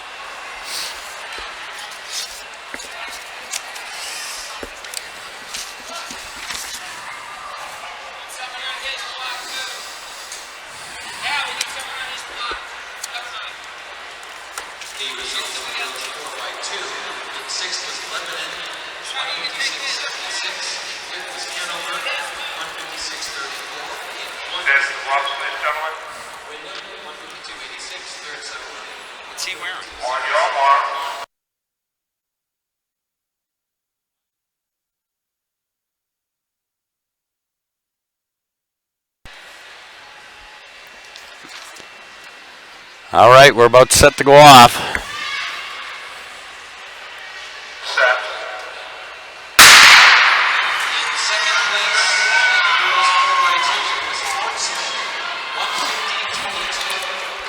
All right, Bo looks to be on the inside lane and making up the stagger right away, but they're stacking in there pretty tight. Lebanon in lane 4 seems to be out front as well.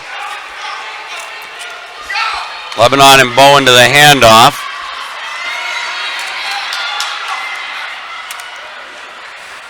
Beginning of the second leg, we got Lebanon, Bo, St. Thomas, and Newmarket.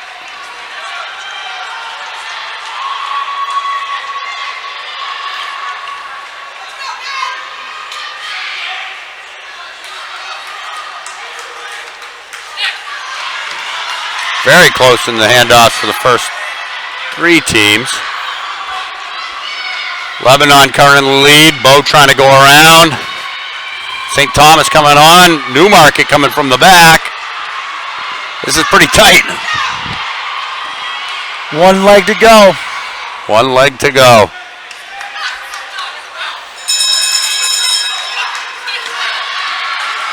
St. Thomas had a good handoff there. But Bo smartly runs him around the corner out in lane 2. They both blow by Lebanon. Looks like Bo's going to take this one. Looks like Bo is going to take this one. Coming off the turn, it's Bo. I'm sorry, St. Thomas. St. Thomas will be second. Lebanon. Third. Newmarket. Bo wins in 142.41. St. Thomas second in 143.89. Third is Leb in 144.08, and fourth is Newmarket in 145.20. 4 sections of the 4x2. 142. We'll keep an eye on that time, see what happens in the second heat here. In the second heat, we got Sanborn, Kennett, Milford, and Hanover.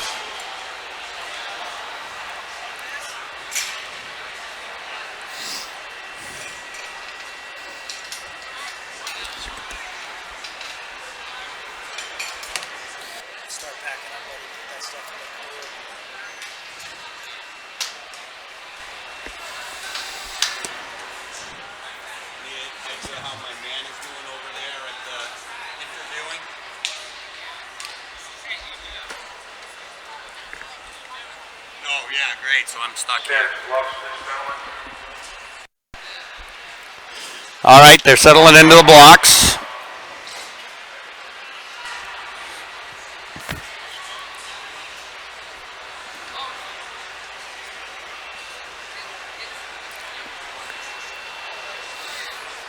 Second section of the boys 4x2. And they're off.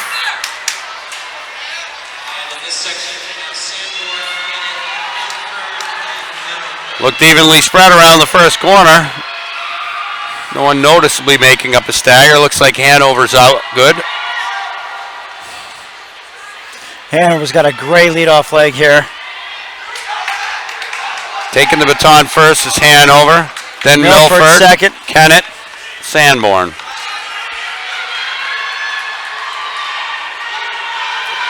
Hanover right now with a sizable lead.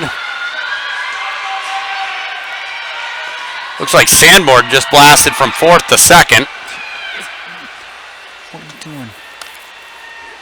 Hanover taking the I saw handoff first in the third leg, then Sanborn. Milford and Kennett take it side by side. Again, we got Hanover, Sanborn. Milford making it up on Sanborn. No, Kennett making it up. Excuse me, Sanborn and then Milford. Hanover takes it with about 10 meters. Then Kennett and Milford and Sanborn side by side.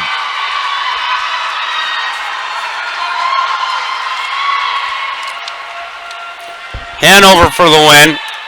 I say that a little prematurely, but they got 25 meters on the field coming around the final bend. Then it's Kennett, Milford, and Sanborn.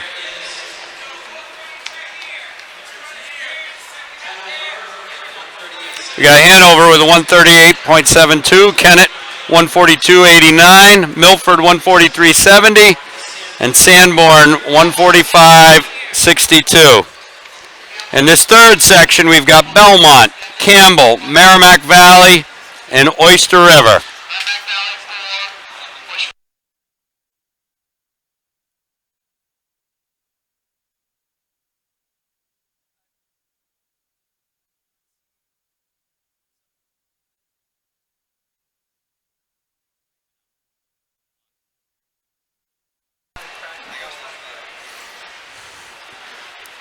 All right, getting ready to settle into their blocks.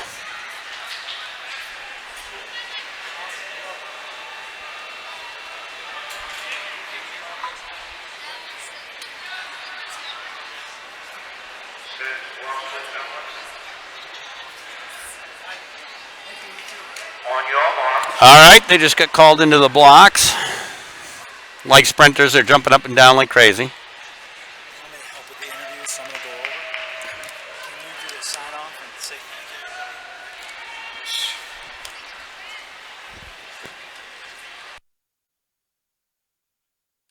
Not sure I'll remember everybody. And off they go.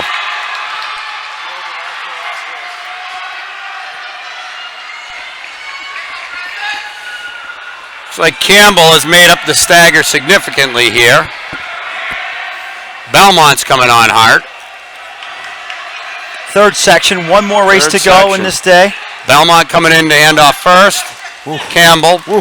Holy cow. Merrimack Valley and Oyster River. Needs to cut Oyster in. River, some reason, staying out in lane 5. I think he just realized he's supposed to cut in.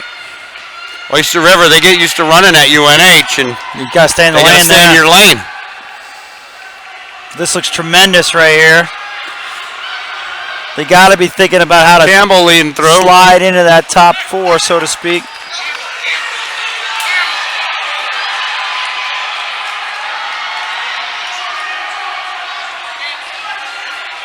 So Belmont trying to make a run on Campbell.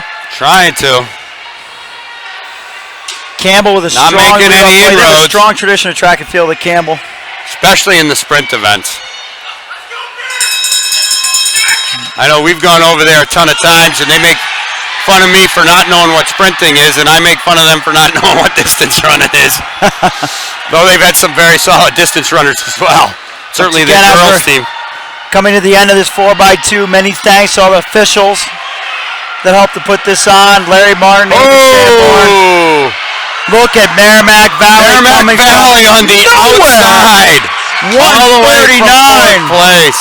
139.17. That's a time to watch. That was most spectacular finish to the race. Campbell at 139.48 was second. Oyster River was third at 139.69. And fourth was Belmont, 139.86. What a great race. And here we go as we're setting up for our last race. What do we got, Mike? And as we've been saying, we got Cole Brown, there's Wyndham, there's Trinity and Portsmouth, all in the battle. They're certainly going to be taking no prisoners in this one.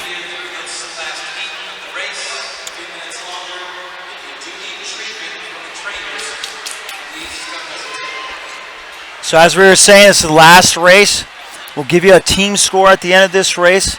Looks like Trinity, if they win this race, they're going to obviously win. Obviously, yeah. Wyndham can hope to win.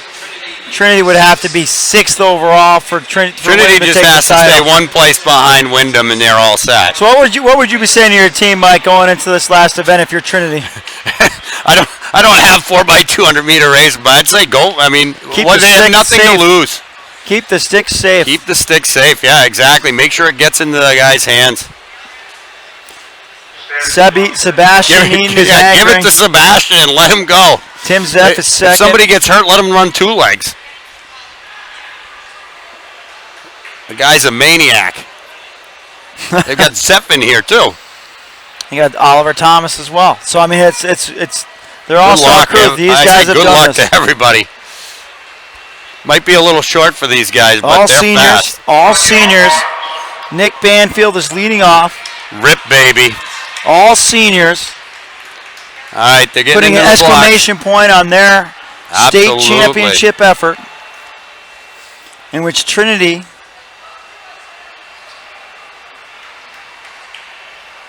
has yet to win a state title in Division II indoor meet. And they're off. Let's see what kind of exclamation point they can put Wyndham on. is on it right away, making up the stagger on Trinity. I think it's safe to say that Trinity could be going slow to fast on this relay exchange. It wouldn't make any sense not to. Wouldn't make any sense not to. Let your big dogs chase.